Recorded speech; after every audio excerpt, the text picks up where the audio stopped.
जब इंडिया 2011 का world cup जीती थी, एक बहुत ही बड़ा मोमेंट हम सब लोगों ने देखा था जब विराट कोहली ने वो लाइन दी थी सचिन तेंदुलकर के लिए, that he has carried the burden of the nation for 22 years. It's high time that we carried him on our shoulders. I think वो लाइन इतनी मेटाफोरिकल थी, इतनी सिंबॉलिक थी, बट साथ ही साथ it also signified kind of a transfer of legacy to the next generation. कि अब यहाँ से जो बंदा इंडियन क्रिकेट टीम को नेक्स्ट लेवल पे लेके जाने वाला है वो मोस्ट लाइकली विराट कोहली ही होंगे. और किसी को उस टाइम पे आइडिया था नहीं इतना कि अगले 2-3 सालों में होने क्या वाला है. क्योंकि एकदम से हम देखते हैं कि सारे लेजेंड्स को एकदम से साइडलाइन कर दिया जाता है, एक नई टीम लेके आई जाती है, चैंपियंस ट्रॉफी भी हम लोग जीतते हैं, लेकिन साथ ही साथ टेस्ट मैचेस में बहुत ही खराब हमारा टाइम चल रहा होता है. प्लस फाइनल के बाद तुरंत एक नया कोच भी लेके आते हैं. उसी महीने गैरी कर्सन जाते हैं और उनकी रिकमेंडेशन पे ही डंकन फ्लेचर आते हैं, एक और फॉरेन कोच. जब वो 2011 का वर्ल्ड कप खत्म हुआ था, उसके बाद से गौतम गंभीर ने एक बहुत पॉपुलर चीज कही थी कि कहीं ना कहीं हमें वो वर्ल्ड चैंपियंस का जो टैग था ना, उसके चक्कर में हम हमेशा सोचते थे कि हम जब भी किसी ओवरसीज टूर पे जा रहे हैं तो हम बस हारे ना. वो थॉट जीतने का जो होता है ना वो आ नहीं रहा था. तो उसी के चलते हुए कहीं ना कहीं शायद ऐसा लगता है कि उनको वो थोड़ा सा अंडर अचीव करी वो टीम. ये रिजल्ट से भी दिख रहा था. इंग्लैंड का टूर होता है, वर्ल्ड कप जीतने के बाद हम 4-0 हार जाते हैं वहां पर. अच्छा, वहां पे थोड़ा बहुत फिर भी आप इंजरीज का एक्सक्यूज दे सकते थे, बट फिर आता है ऑस्ट्रेलिया का टूर. बीजीटी होती है 2011 के एंड में और वहां पे हम दोबारा 4-0 हारते हैं. एवरीबडी वॉज स्ट्रगलिंग एंड वहां पर एक बहुत बड़ा क्वेश्चन मार्क था विराट कोहली के ऊपर कि हाँ, इस बंदे ने वाइड बॉल में हमें प्रॉमिसिंग साइंस दिखा दिए हैं. वर्ल्ड कप विनिंग प्लेयर हो चुका है at such a young age of 23-24. But क्या टेस्ट मैचेस में वो लेगेसी सचिन तेंदुलकर के कैरी फॉरवर्ड कर पाएंगे? क्या वो नेक्स्ट नंबर 4 के बैटर हो सकते हैं? And he was not having a great time initially. अब सबको याद होगा जो वो स्टार्टिंग में एक बहुत बड़ा स्कैंडल निकल के आया था जब विराट कोहली ने मिडिल फिंगर दिखाई थी क्राउड को. एंड काफी लोगों ने उसको डिसरिगार्ड करा था कि भाई चलो बच्चा है, अभी क्राउड से वो बहस हो रही होगी तो इसलिए इसने बोल दिया होगा, जान दो, माफ कर दो. एंड विराट कोहली की जो मीडिया में इमेज थी उस टाइम पे वो थोड़ी सी ब्रैश थी कि आप जो है सचिन तेंदुलकर का टेम्पलेट तो मान के मत ही चलना. एक जो ऐसी प्रोफाइल होती है ना इंसान की कि थोड़ी God like purity wise, Virat Kohli एकदम उसका उल्टा थे. वो एक अलग ही डायमेंशन में चलते थे एंड उन्होंने मजबूर करा सबको कि अपनी परफॉर्मेंस से आप मुझे पसंद करना शुरू करो. टेस्ट मैचेस में अभी वो चीज फिर भी क्वेश्चन मार्क पे थी अंटिल एडिलेड में उनका वो 100 आता है जहाँ पे पूरी टीम फेल कर रही थी, जहाँ पे सारे बड़े लेजेंड्स फेल कर रहे थे. वहां पे उन्होंने एक ray of hope the. Regardless it could not save India, but at least एक एक्सटेंशन मिल गया था विराट कोहली की लेगेसी को. आई थिंक विराट कोहली पे क्वेश्चंस थोड़े से हटे थे उस टाइम पे, बट एक और आदमी ऐसा था जिसपे क्वेश्चंस बहुत ज्यादा बढ़ गए थे and that was MS Dhoni. World cup के बाद से जैसे उनकी कप्तानी रही थी टेस्ट क्रिकेट में, काफी सवाल थे नेचुरली उन पे. एंड इस टूर के बाद ही या फिर इस टूर के दौरान ही 2012 की स्टार्टिंग में उनकी एक प्रेस कॉन्फ्रेंस होती है जिनसे उनसे पूछा जाता है कि क्या आपने कुछ रिटायरमेंट के बारे में सोचा है. एंड उन्होंने काफ़ी एक स्ट्रेटेजिक आंसर दिया था एंड सॉर्ट ऑफ हिंट करा था अपने स्पेसिफिकली टेस्ट क्रिकेट के रिटायरमेंट पे. जब वो ऐसा कहते हैं कि अगर मेरे को कोई डिसीजन लेना है तो मेरे को बाय 2013 डिसीजन लेना पड़ेगा. एंड इतना स्ट्रेटेजिक, वाई आई से कि बहुत स्ट्रेटेजिक आंसर इसलिए था क्योंकि वो कहते हैं कि मेरे को देखना पड़ेगा मेरी बॉडी कैसा बिहेव कर रही है, कैसे रिएक्ट कर रही है, एंड उसके अकॉर्डिंगली मुझे देखना पड़ेगा मैं कितने फॉर्मेट्स में आगे जाके कंटिन्यू कर सकता हूँ. तब वो शायद 30-31 के ही थे. हाँ, राइट. बट स्टिल उन्होंने उस टाइम पे जवाब दे दिया था ये.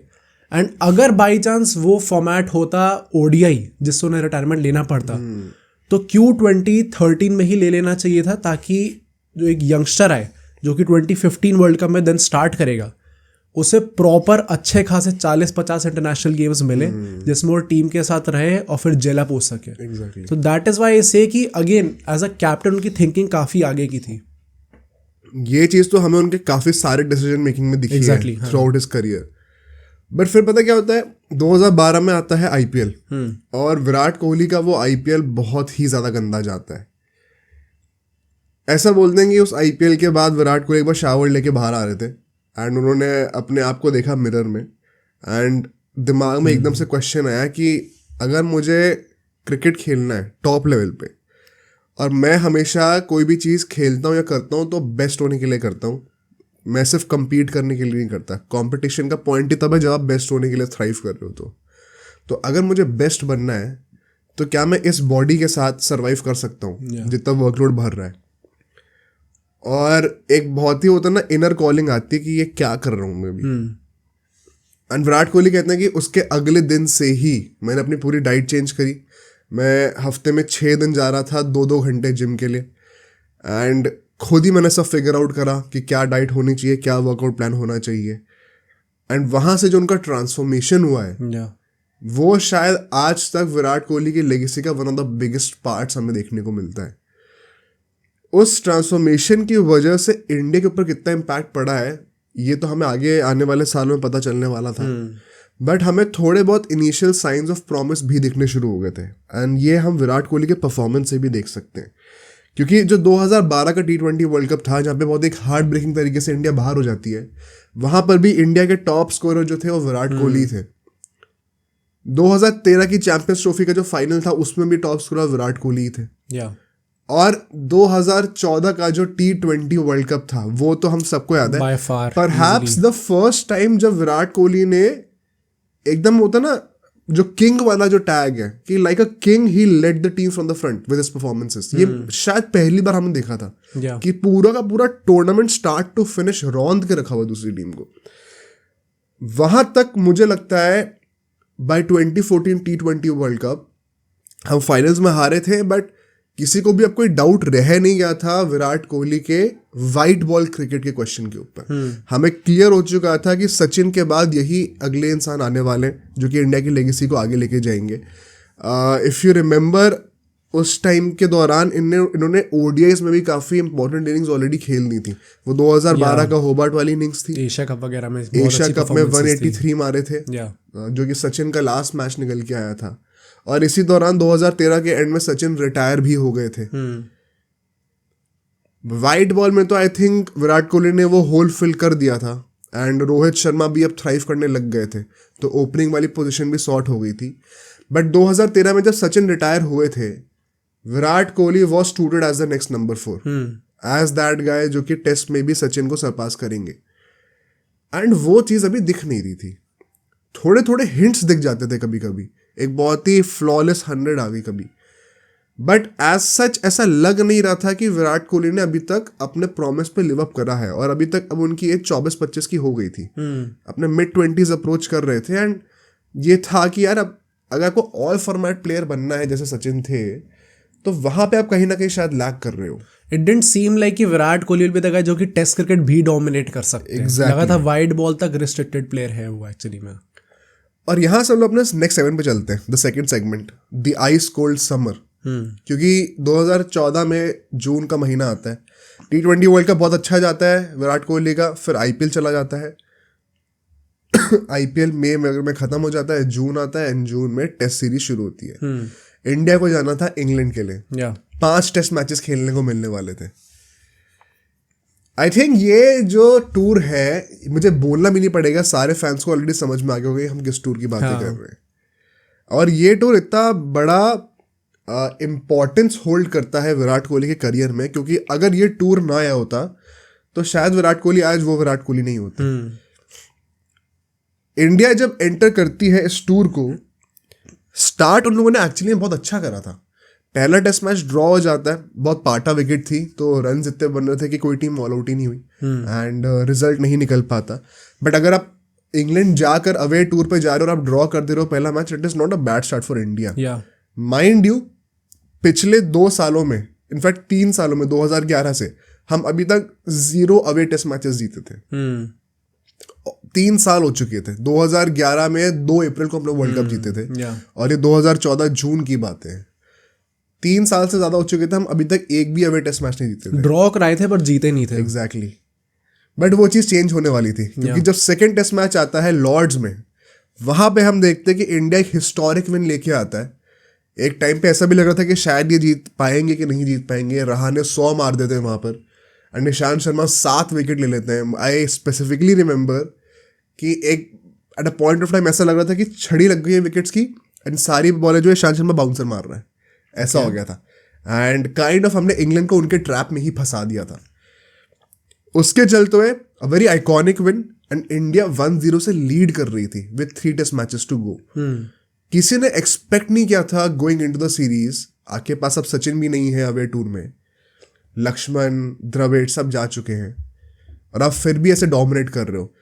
एक वो यंगस्टर्स की टीम थी, रोहित शर्मा, विराट कोहली, अजिंक्य रहाणे। ऐसे में जब आपने इतनी अच्छी स्टार्ट करी हुई है, there was still one guy जिसका अभी भी डाउट्स थे and that was Virat Kohli. क्योंकि पहले 2 मैचेस निकल चुके थे एंड विराट कोहली के बिल्कुल भी रन नहीं आए थे। He was mostly getting out under 10 run itself. But क्योंकि एक बड़ी सीरीज थी, आप एक्सपेक्ट करते हो कि ज़्यादा रन आएंगे इवेंचुअली। आप अभी तो सिर्फ 2 ही मैचेस हुए, आधी सीरीज भी नहीं हुई है।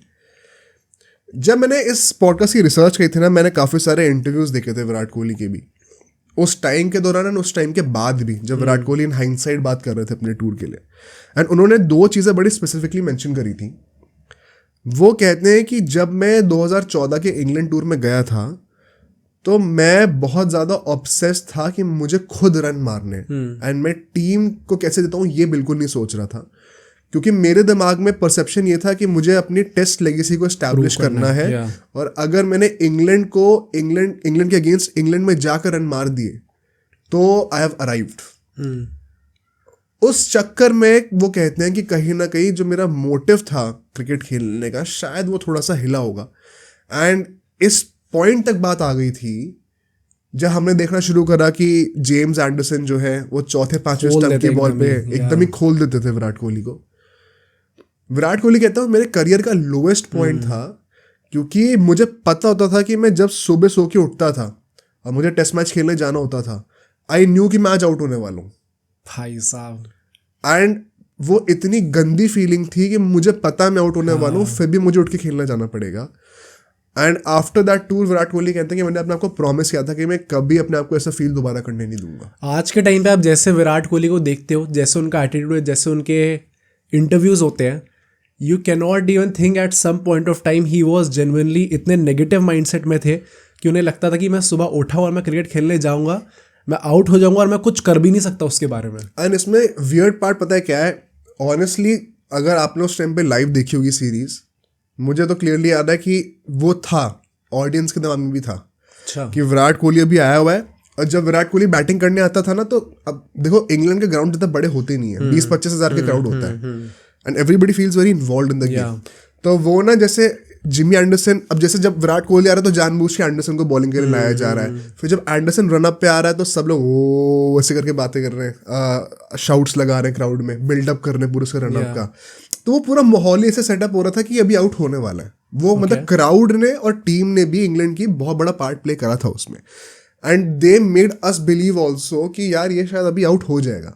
The weird part was for me कि विराट कोहली को खुद भी लग रहा था ये चीज मुझे नहीं पता। उन्होंने ये भी कहा है कि इंग्लैंड में जब आप खेलने जाते हो तो उनके क्राउड के पास ये एबिलिटी होती है, हाँ, कि वो आपको चाहे कितना भी बड़ा प्लेयर हो, आपको ऐसा फील कराए कि आप पहली बार वहां पे खेलने वही ना, exactly. So I did not know कि उन्होंने ये बोला था, बट ये मैं अपने एक्सपीरियंस से बताया था कि क्राउड वैसे बिल्डअप करता था एंड इट ऑलवेज फेल्ट कि वो 3 स्लिप ले रखे हैं, 4 स्लिप ले रखे हैं, जानबूझ के बार बार वो प्रिसीजन के साथ 4th-5वें स्टंप की बॉलिंग कर रहे हो आप, कि एंगल से बॉल अंदर आ रही है और पड़ के बाहर जा रही है। अब Virat Kohli had to answer to it. अच्छा, और कितना अजीब बात यह है कि विराट कोहली खेल रहे हैं, एज यू सेड, उन्हें पता है कि शायद वो आउट हो जाएंगे, उन्हें ये भी पता है कि बॉल कहाँ डलने वाली है, हाँ, और किस तरीके से आउट होंगे। सिर्फ उनको नहीं, पूरी दुनिया को पता है, और उसके बाद भी ही विल फेल, ये उनके दिमाग में था। And also you have to give credit to James Anderson कि आपने वो टप्पा पकड़ के रखा हुआ है। एंड विराट कोहली भाई, he was not a joke at that age also. The T20 world cup का मैन ऑफ द टूर्नामेंट बन के आए थे, एंड उनको इस तरह से आउट करना है लगातार, टू द पॉइंट कि विराट कोहली के 5 टेस्ट मैचेस थे, 10 इनिंग होती है, मतलब 6 इनिंग में उनका 10 रन से कम थे, सिंगल डिजिट पे आउट हुए वो 6 बार। ओके, हाईएस्ट स्कोर उनको सीरीज का 39 रन था सिर्फ। एक बार शायद 39 मारे थे, एक बार 28 मारे थे, बाकी सब में तो शायद 20 से भी कम रन थे उनके। तो it was a horrific series.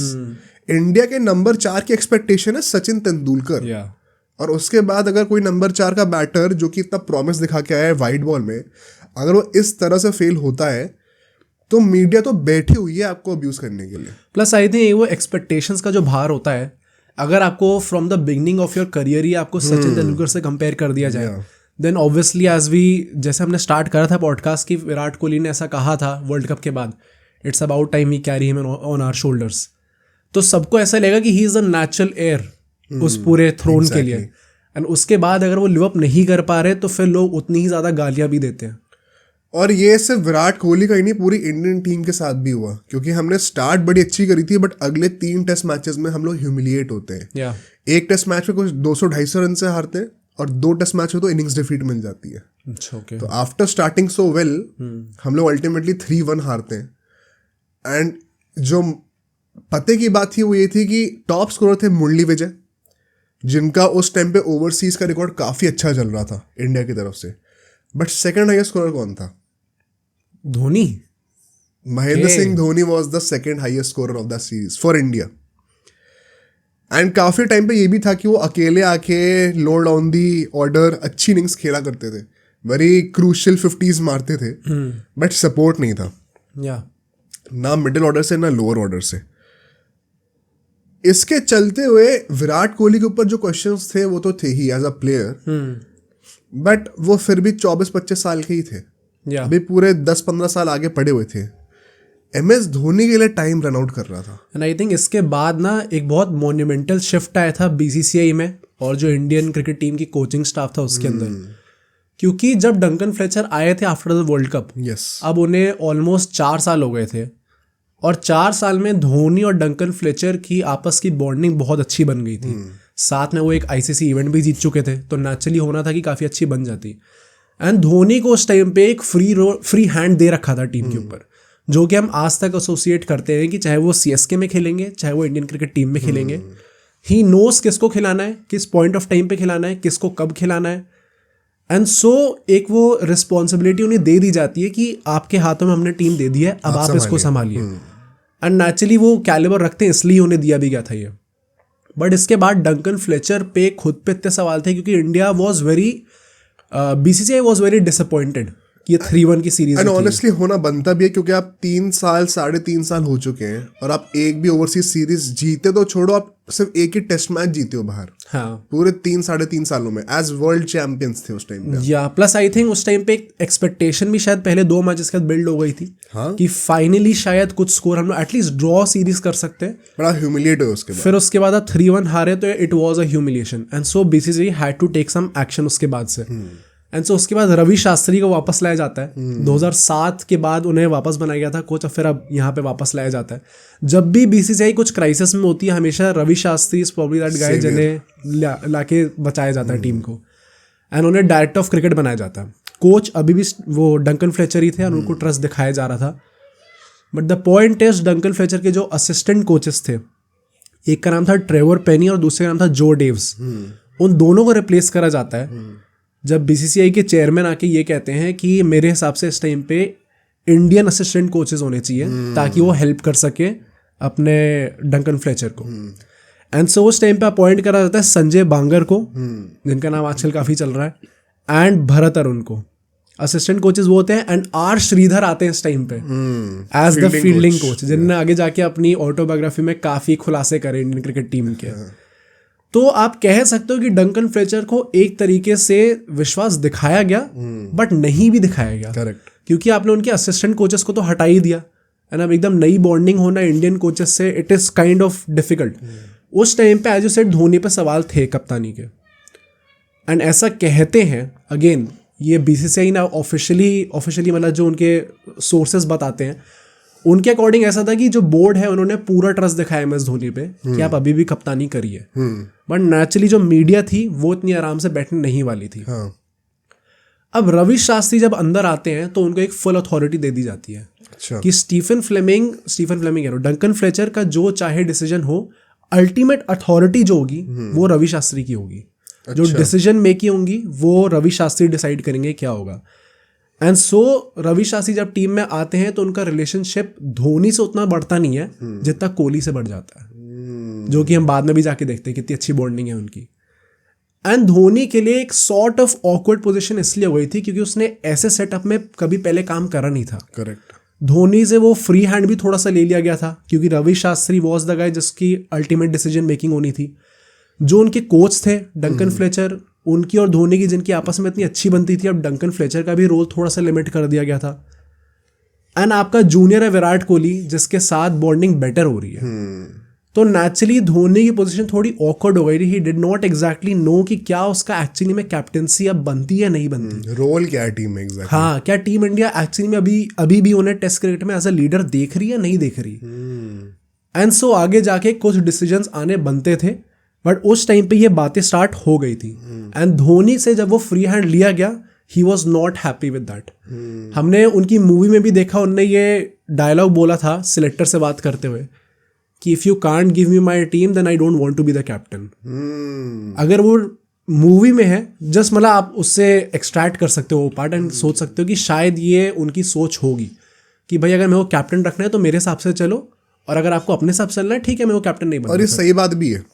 अगर आप कैप्टन हो तो आप अपना तरह से टीम को चलाना चाहोगे क्योंकि आपको पता है कि आप किस तरीके से बेस्ट निकाल सकते हो लोगों से।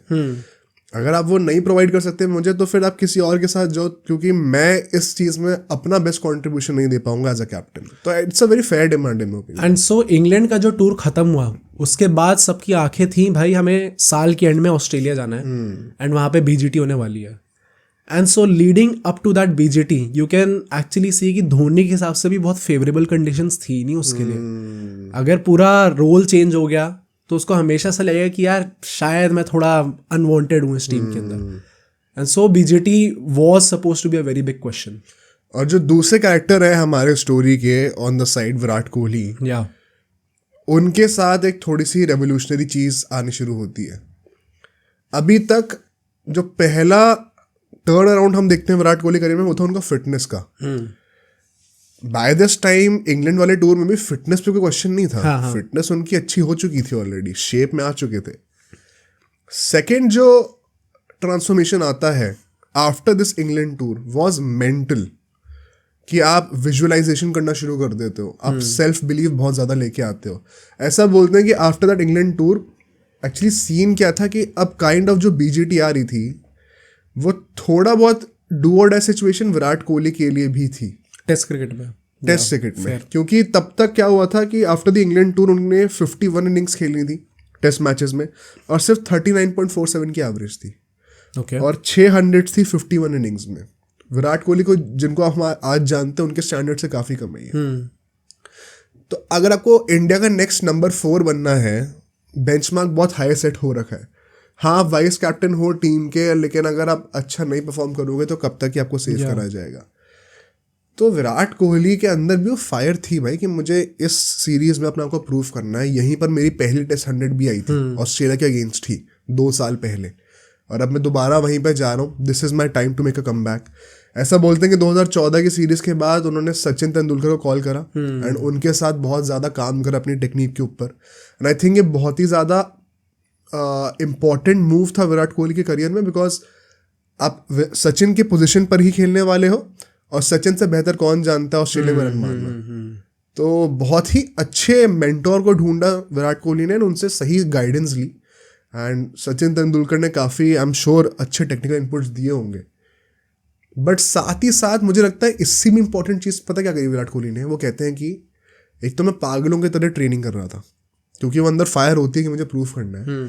और ऐसा बोलते हैं कि जब मैं जिम में भी होता था ना, सीरीज से 3-4 महीने पहले ही, जब वो इंग्लैंड वाली सीरीज खत्म हुई थी तुरंत बाद, उसके इंग्लैंड वाले सीरीज में और इसमें आई थिंक 2-3-4 महीने का कुछ फर्क था। वो कह रहे थे मैंने इंग्लैंड सीरीज खत्म होने के बाद से ही विजुअलाइज करना शुरू कर दिया था। मैं जिम में भी होता था तो मैं विजुअलाइज कर रहा होता था अपने दिमाग में कि मैं मिचेल जॉनसन, रयान हैरिस, इन सब बॉलर्स को, मिचेल स्टार्क, इन सब की पिटाई कर रहा हूँ, इन सबको डोमिनेट कर रहा हूँ।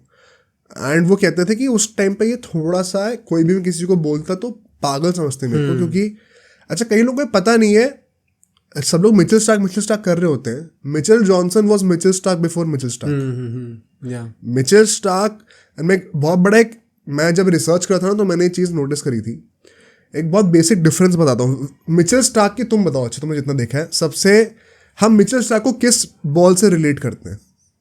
किस बॉल से रिलेट करते हैं? सबसे ज्यादा कौन से टाइप की डिलीवरी से रिलेट करते हैं जब मिचेल स्टार्क दिमाग में आता है? तो यॉर्कर। एग्जैक्टली यॉर्कर से करते हैं। या मिचेल जॉनसन को जब तुम देखोगे ना, मिचेल जॉनसन का होता था कि ये संकी आदमी है, ये मारेगा बाउंसर तुम्हारे मुंह पे और रिबकेज पे, या वो विकेट लेने नहीं जाएगा, वो तुम्हें मारने जाएगा।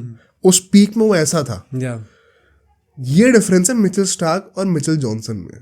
मिचेल जॉनसन लोग आर्ग्यू कर सकते हैं अपनी पीक पे ना, was a more torturous bowler for any batter out there. Even intimidating कितना ज्यादा था भाई, उसने ऐसे 100%। मिचेल स्टार्क तो पतला सा है फिर भी थोड़ा बॉडी बिल्डर टाइप की बिल्ड है उसकी। तो ऐसे बॉलर्स को जो कि उस टाइम में अपने पीक पे थे, विराट कोहली जो कि अभी आस पास भी नहीं है एज अ टेस्ट अपने लोएस्ट पॉइंट ऑफ करियर पे, वहां पे वो विजुअलाइज कर रहा है कि मैं इनकी पिटाई कर रहा हूँ, ऑस्ट्रेलिया में जाकर पिटाई कर रहा हूँ, ये भी नहीं कि इंडिया में मैचेस हो रहे हैं। बाय द टाइम वो सीरीज आ रही थी, विराट कोहली कहते कि मेरी बॉडी ऑलरेडी लिव थ्रू कर चुकी थी कि मैं 100 पे खेल रहा हूँ और मैंने इन बॉलर्स की ऑलरेडी पिटाई कर रखी है। एंड सो जब तक वो सीरीज आई थी ना, विराट कोहली का दिमाग और बॉडी ऑलरेडी उस जोन में आ चुकी थी। इसी के साथ with the whole story line of Dhoni and a rejuvenated Virat Kohli under Ravi Shastri, ये 3 पिलर्स को हम लोग लेके अब एंटर करते हैं अपने थर्ड सेगमेंट पे, जहाँ पे हम लोग बातें करेंगे अबाउट द BGT 2014-2015 सीरीज। बहुत ही ज़्यादा पिवटल सीरीज है ये हमारे इंडियन क्रिकेट की हिस्ट्री में, मॉडर्न हिस्ट्री में। Also let me just say, of course हम लोग इसके बाद जाके अब जीत गए 1-2 बार, वरना तब तक तो one of the most iconic series मेरे लिए तो यही है। 2008 की भी काफ़ी आइकॉनिक सीरीज है, बट उस टाइम पे मुझे इतना होश नहीं था क्योंकि बहुत छोटा था मैं। 14 तो मैंने लिव अप करी है पूरी। मैं तो फ्रैंकली देखी नहीं थी, एंड इस टाइम पे जब मैंने रिसर्च करी तब मुझे लगता है कि हाँ भाई काफी आइकॉनिक सीरीज है भाई। And this is the series जहाँ पे देखो, जब 2012 की वो होबार्ट की इनिंग्स आई थी विराट कोहली की, तब for guys like me who were Sachin fans, एक होता ना कि you take notice of the person कि ये शायद अगली बिग थिंग हो सकती है। 2014 की BGT वॉज द सीरीज जहाँ पे विराट कोहली ने हम सबकी रिस्पेक्ट गेन करी है। वहां से था कि भाई you have to root for this guy, कि ये कंट्री के लिए तगड़ा करता रहे एंड जाके बने नेक्स्ट बिग थिंग बने जाकर। तो मेरे लिए तो विराट कोहली की फेवरेट सीरीज कोई है ना, तो मेरे लिए तो वो यही सीरीज है। मतलब मुझे 169 जो उसने मारे हैं, अभी हम लोग उसकी बातें करेंगे, वो मेरी one of the favourite innings है विराट कोहली की। एंड मेरे लिए जो पीक विराट कोहली का जो ऑरा और एरा था ना, वो ये था मेरे लिए। आई थिंक वो पूरी इनिंग्स ही, एंड हम बात करेंगे उसकी, दैट सिग्निफाइड विराट कोहली पूरी सीरीज भाई 4 सेंचुरी। एंड जो मैंने बिल्डअप अभी बताया आपको कि वो किस पॉइंट से आ रहे थे ट्रांसफॉर्मेशन करके, मेरे लिए सबसे आइकॉनिक सीरीज विराट कोहली की कोई है तो मेरे लिए तो ये है वो। फिर इससे बेटर खेले आगे जाके, ज्यादा रन ही बनाए, but for all those reasons, for all those narratives and the way he played and जिस सर्कमस्टांसेस में उनको कप्तानी दी गई एकदम से, हैंड्स डाउन मेरे लिए सबसे आइकॉनिक विराट कोहली मोमेंट तो यही है। This is where I started actually respecting and rooting for Virat Kohli genuinely, जो होता है कि अब वो सचिन का हैंगओवर खत्म हो गया, let's move on to the next generation. अब इस सीरीज में आते वक्त एक और बहुत ही इंटरेस्टिंग चीज हुई थी। देखो भाई, इंग्लैंड से इंडिया हारी थी 3-1 सीरीज में आने से पहले, बट इवन ऑस्ट्रेलिया 2-0 हार के हारी थी पाकिस्तान से। UAE में सीरीज हुई थी और वहां पे टेस्ट सीरीज हुई थी, ऑस्ट्रेलिया भी 2-0 हार के आ रही थी। तो दोनों ही टीम्स का फॉर्म कुछ बहुत ज्यादा अच्छा था नहीं। DRS जो है वो हटा दिया गया था सीरीज से, BCCI ने मना कर दिया था कि आप 100% जब तक एक्यूरेट नहीं है अभी तो हम नहीं रखेंगे इसको।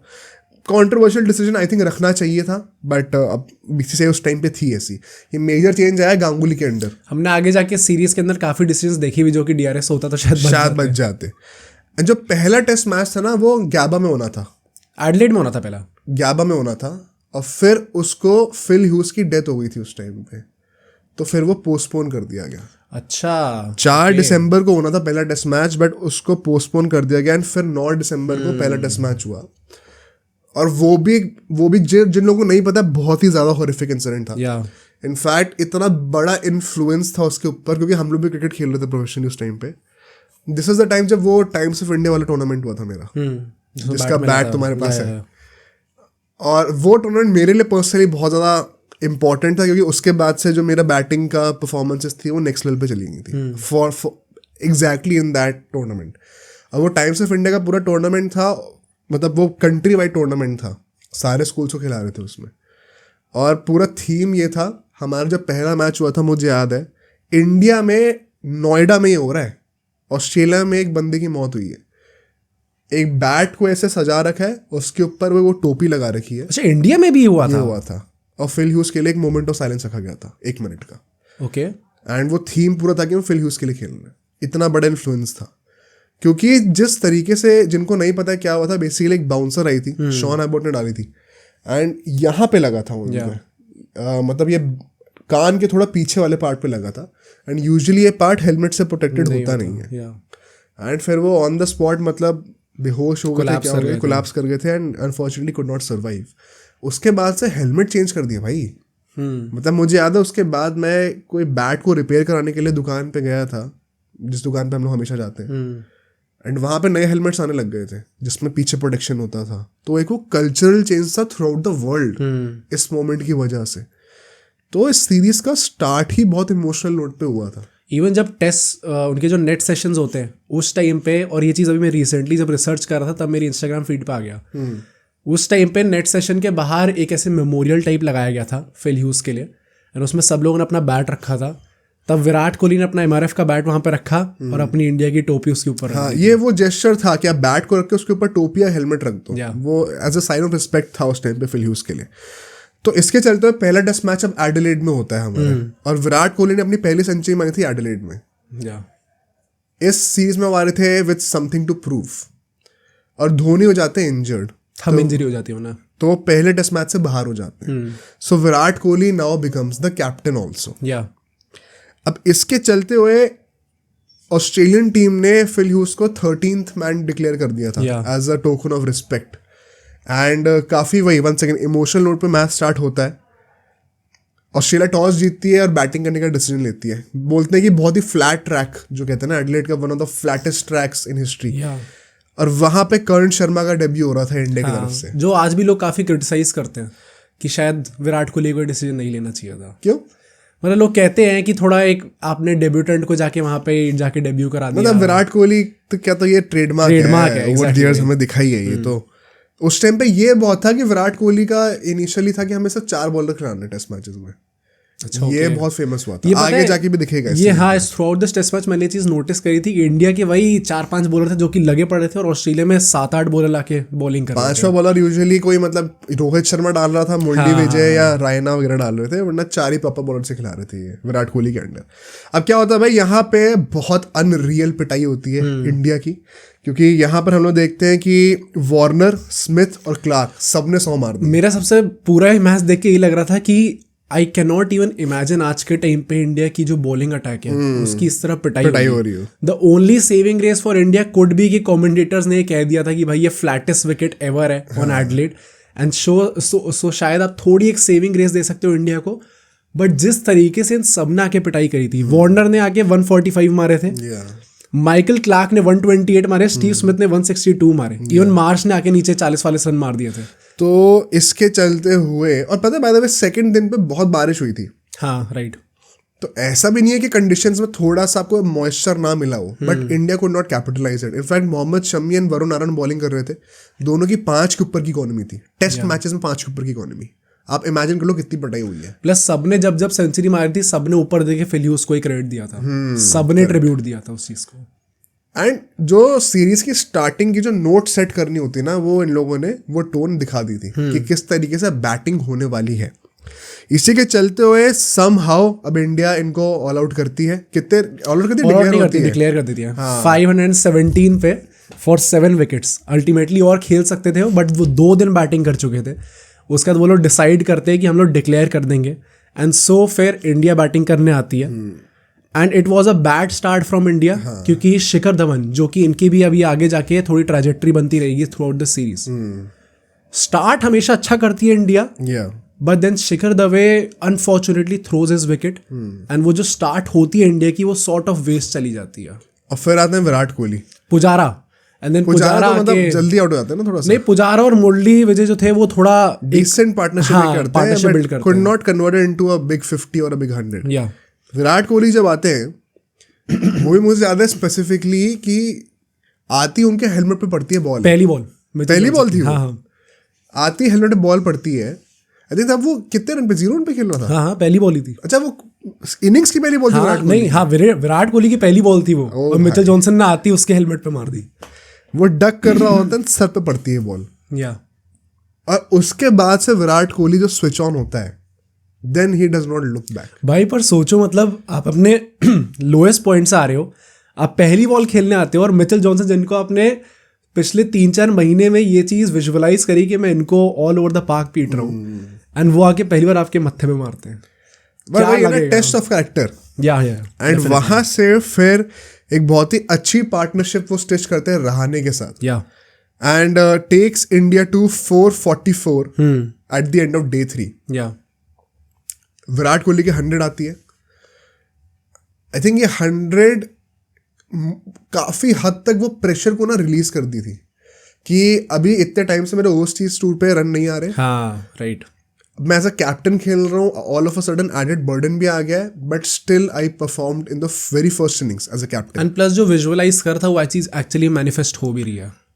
और पता है, ये it was a sign of things to come. Virat Kohli कप्तान बनते हैं और रन मार दिए। ये चीज हमने अगले 4-5 सालों तक देखी है कि Virat Kohli as a captain जब खेल रहे होते हैं तो अपनी बैटिंग को और अलग लेवल पे लेके चले जाते हैं। अब इसके चलते हुए ऑस्ट्रेलिया जो है अब दोबारा बैटिंग करने के लिए आती है with already a lead of 73 runs, and they again go berserk. Warner ने फिर से 100 मार दी। लोग स्टीस में तो कोहली की बातें करते हैं, वार्नर ने भी मेरे ख्याल से 300 मारी। 300 मारी। आई थिंक ये पूरी सीरीज ही, मतलब यू कैन एक्चुअली से कि भाई one of the flattest wickets हमें थ्रू आउट द सीरीज देखने को मिले, क्योंकि इतनी रहाणे ने भी आगे बाद में आके सेंचुरीज मारी है, मुरली विजय ने भी आके सेंचुरीज मारी है, विराट कोहली, स्टीव स्मिथ का तो सबको पता ही है। इतनी ज्यादा बैटिंग डोमिनेंस हमें देखने को मिली सीरीज के अंदर कि वो एक्चुअली में एंड में जाते जाते मेरे हिसाब से पर्सनली थोड़ा सा एक गेम को थोड़ा गंदा भी कर दिया था उन्होंने। अच्छा, ये भी देखते हैं भाई। अब इसमें क्या होता है, बहुत सारी कंट्रोवर्सीज होती हैं इस वाली इनिंग्स में।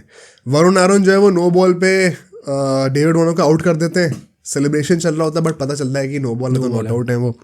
इसके बाद एक बहुत ही पॉपुलर जो आपने सबने क्लिप देखी होगी, जब रोहित शर्मा बॉलिंग कर रहे होते हैं और कुछ बकवास होती है, स्टीव में तो वार्नर बैटिंग कर रहे होते हैं, एंड कुछ बकवास हो रही होती है तो रोहित शर्मा पलट के कहता है what, and Virat Kohli slip पे होते हैं और वो स्टीव स्मिथ से भिड़ने आ जाते हैं। You seem to be having a problem with everyone. State your limits type का जो होता है।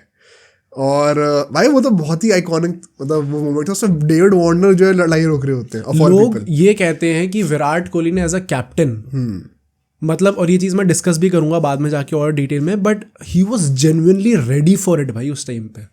ही was ready to pounce on it कि मैं लीडर बन चुका हूँ, इट इज माय रिस्पॉन्सिबिलिटी कि मेरे अंडर जो लोग खेल रहे हैं मेरे को उनको प्रोटेक्ट करना है। वो स्टार्टिंग से ही उनके अंदर वो चीज काइंड ऑफ ऐसा लग रहा था कि वो ढूंढ रहे कॉन्फ्रंटेशन उस टाइम पे, बिकॉज ही नोज उनका बेस्ट निकल के आएगा। तो ये एक बहुत ही आइकॉनिक मोमेंट था उस पूरी सीरीज से और इस इनिंग से रादर।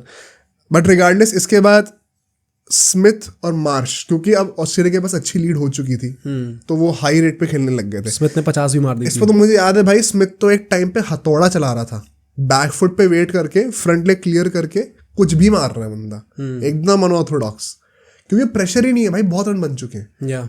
फिर जब वार्नर इसमें अल्टीमेटली आउट होते हैं बीच में, तब वरुण आरोन ने सेंड ऑफ भी दिया था, उसके चक्कर में भी थोड़ी लड़ाई बड़ाई हुई थी, क्योंकि वरुण आरोन ने उनको आउट भी नहीं करा है।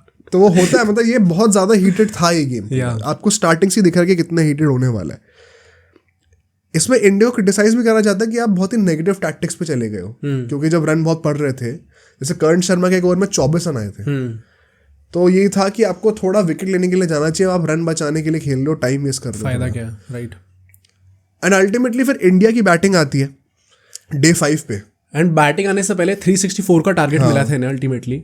एंड ये एक स्टोरी है कि टीम बस में जाते हैं लोग, एंड उस टाइम पे विराट कोहली और धोनी साथ में बैठते हैं, एंड विराट कोहली ने टीम को ये कह दिया था कि ये मत सोचना कि हम लोग ड्रॉ के लिए जा रहे हैं, लास्ट दिन पे बैटिंग है, आई नो 364 का टारगेट है, हम लोग चेस करने के लिए जाएंगे चाहे आउट हो जाए। एंड उस टाइम पे धोनी ने उन्हें एडवाइस करा था कि भाई ये मत कर, अभी तुझे अपने आप पे विश्वास है कि तुम जाके 100 मार दोगे, बट तुम्हें नहीं पता कि बाकी लोग क्या करेंगे। एंड उस टाइम पे विराट कोहली ने ही टोल्ड धोनी कि यार जब तक हम लोग ट्राई नहीं करेंगे तब तक कैसे पता चलेगा कि ये लोग केपेबल भी है इस चीज़ के लिए, नहीं है।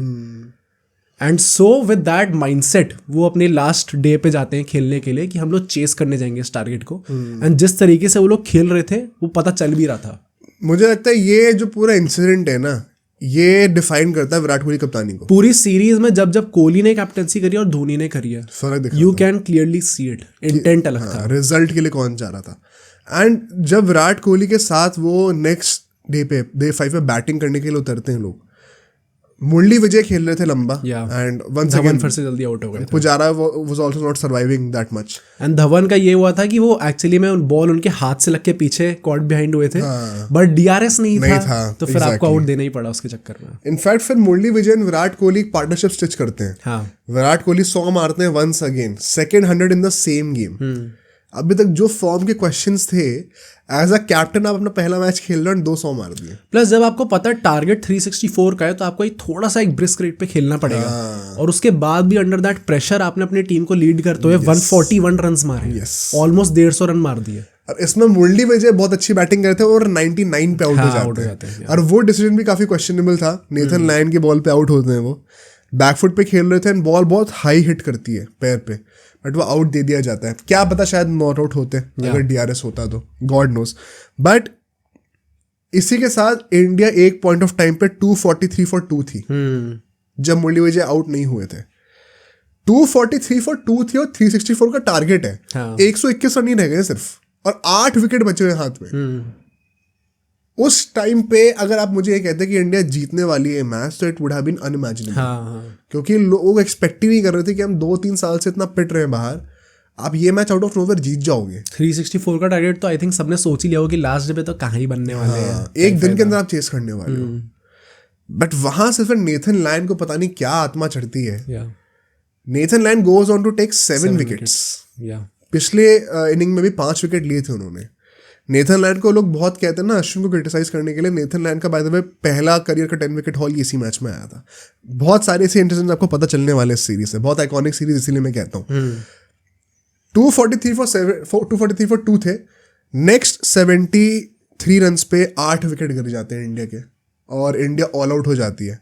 इससे मुझे वो मोमेंट याद है जब विराट कोहली ने बैकफुट पे एरियल शॉट एक खेला था मिड विकेट के ऊपर से, इन द होप्स कि वो क्लियर कर जाएगा, बट वो आउट हो जाते हैं डीप मिड विकेट पे, कैच हो जाता है. एंड वहां से ऐसा लग रहा था कि मैच अब गया. क्योंकि जिस तरीके से विराट कोहली बैटिंग कर रहे थे, अगर वो खेलते तो चेज हो जाता. डेफिनेटली. ऑल्दो ऑन पेपर हम लोग 48 रन से हारे थे, बट ये one of the closest games थे इन दैट पीरियड. जो पिछले 2-3 साल से जब इंडिया हार रही थी, one of the closest losses थी इंडिया की. प्लस आई थिंक ये जो मेंटालिटी दिखाई थी इंडिया ने, रिस्पेक्ट गेन कर ली थी. हाँ, मतलब आई थिंक इवन ऑस्ट्रेलिया में लोग इस चीज़ की बात कर रहे होंगे, भाई हाँ हम लोग जीते हैं, बट जिस तरीके से इन लोगों ने इंटेंट दिखाया, आराम से लोग ड्रॉ के लिए खेल सकते थे. क्योंकि ऑस्ट्रेलिया ने भी थ्रू आउट दिस सीरीज थोड़ी क्वेश्चनेबल टाइमिंग्स थी उनकी जब वो उन्होंने डिक्लेयर करा था. क्योंकि अब एक दिन में तो ऑब्वियसली भाई फिर नहीं हो सकता बार बार चेस, तो हो सकता है ड्रॉ भी हो जाए. बट द पॉइंट इज इतनी फ्लैट विकेट्स थी कि यू वर नेवर श्योर कि भाई आपका टोटल जितना है वो एक्चुअली में इसके अंदर आप ऑल आउट कर सकते हो दूसरी टीम को या नहीं कर सकते. एक और जो चीज़ हुई थी इस मैच के अंदर, हमने इंडिया के पर्सपेक्टिव से तो बात करी इसकी, बट ऑस्ट्रेलिया में जो उस टाइम पे कैप्टन थे माइकल क्लार्क, वो इंजर हो जाते हैं, हैमस्ट्रिंग इंजरी हो जाती है, उन्हें बाहर जाना पड़ता है. फिर थ्रू आउट द सीरीज वो मिस करते हैं अपना. ब्रैड हार्डन आते हैं उनकी जगह, जो कैप्टन होता है वो स्टीव स्मिथ को बनाया जाता है. सो एक ऑस्ट्रेलिया से जो बंदा निकल के आ रहा है उसने भी 150 मारी अभी इस मैच में, Steve Smith as captain, and यहाँ पे विराट कोहली एज कैप्टन. विराट कोहली तो अपने दोबारा प्राइम फॉर्म में आ चुके हैं. 200 मार दिए आते ही. जो सारे विजुअलाइजेशन और हार्डवर्क था सब पे ऑफ कर रहा है.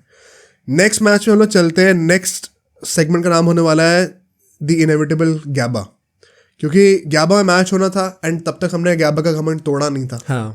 तो वहां पर धोनी वापस आ जाते हैं, फिट हो जाते हैं दोबारा, एंड एज यू सेड कि क्लार्क आउट हो जाते हैं तो स्मिथ को अब कैप्टन बना दिया जाता है. और अब यहाँ से गोइंग फॉरवर्ड पूरी सीरीज के कप्तान स्मिथ ही होने वाले थे. जो फैब 4 के इनिशियल जो राइज ऑफ फैब 4 था ना, वो आपको यहाँ से दिखना शुरू होगा कि वो सारे फैब 4 के प्लेयर्स अब धीरे धीरे कप्तानी भी बन रहे हैं. इसी के चलते हुए स्टार्क भी वापस आ जाते हैं इस मैच के लिए, एंड जॉश हेजलवुड जो कि आज के टाइम में बहुत ही पॉपुलर नाम है, उनका डेब्यू था इस मैच के अंदर. Another very interesting story related to the big names of this generation. India जो टॉस जीतती है, पहले बैटिंग करने का डिसीजन लेती है.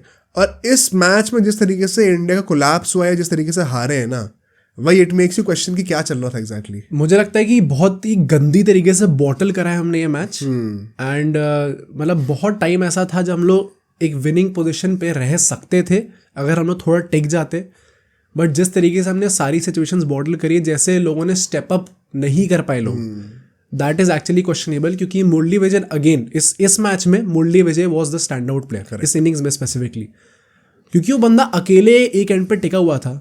शिखर Dhawan again after a very good start 20 something पे वो आउट हो जाते हैं अगेन। भाई मतलब जिस तरीके से आउट हुए थे पूरे टाइम यही था कि यार इंडिया अच्छा स्टार्ट ले कैसे, अगर आपका एक ओपनर ऐसा आउट हो जा रहा है और वो एक अच्छी स्टार्ट नहीं दे पा, तो वो क्वेश्चंस थे हमेशा से।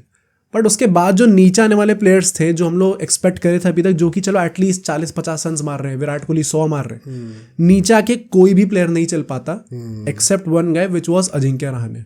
अजिंक्य रहाणे की भी आई थिंक एक अंडररेटेड सीरीज गई थी। और मुरली विजय भाई, मुरली ने 144 मारे। हाँ 144 मारे, रहाणे ने 81 मारे थे, एंड वो लग रहे थे उस टाइम पे कि एक वो लंबी 100 कन्वर्ट कर सकते उस चीज़ को, क्योंकि स्टार्ट बड़ी शेकी थी उनकी, बट जैसे जैसे उन्होंने रिकवर करा उस चीज़ को, जैसे खेलना स्टार्ट करा, जितना सेफ वो लग रहे थे, इट सीम लाइक कि एटलीस्ट एक सेंचुरी आएगी यहाँ पे।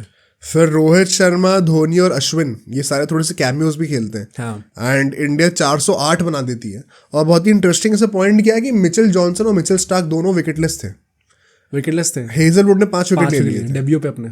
तो जो थ्रेट था जॉनसन और स्टार्क का वो तो नलिफाई कर दिया, बट उसके चक्कर में हेजलवुड को नहीं खेल पाया हम लोग। अब यहां से गेम पता ट्विस्ट कब होना शुरू होता है, अब जब ऑस्ट्रेलिया बैटिंग करने के लिए आती है, स्मिथ एक और 100 मार देते हैं, second century of this series. Virat Kohli के ऑन पार हो चुके हैं। विराट कोहली तो जल्दी आउट हो गए थे, एंड स्मिथ ने तो चलो 100 मारी तो मारी, प्रॉपर बैटर है, कैप्टन है।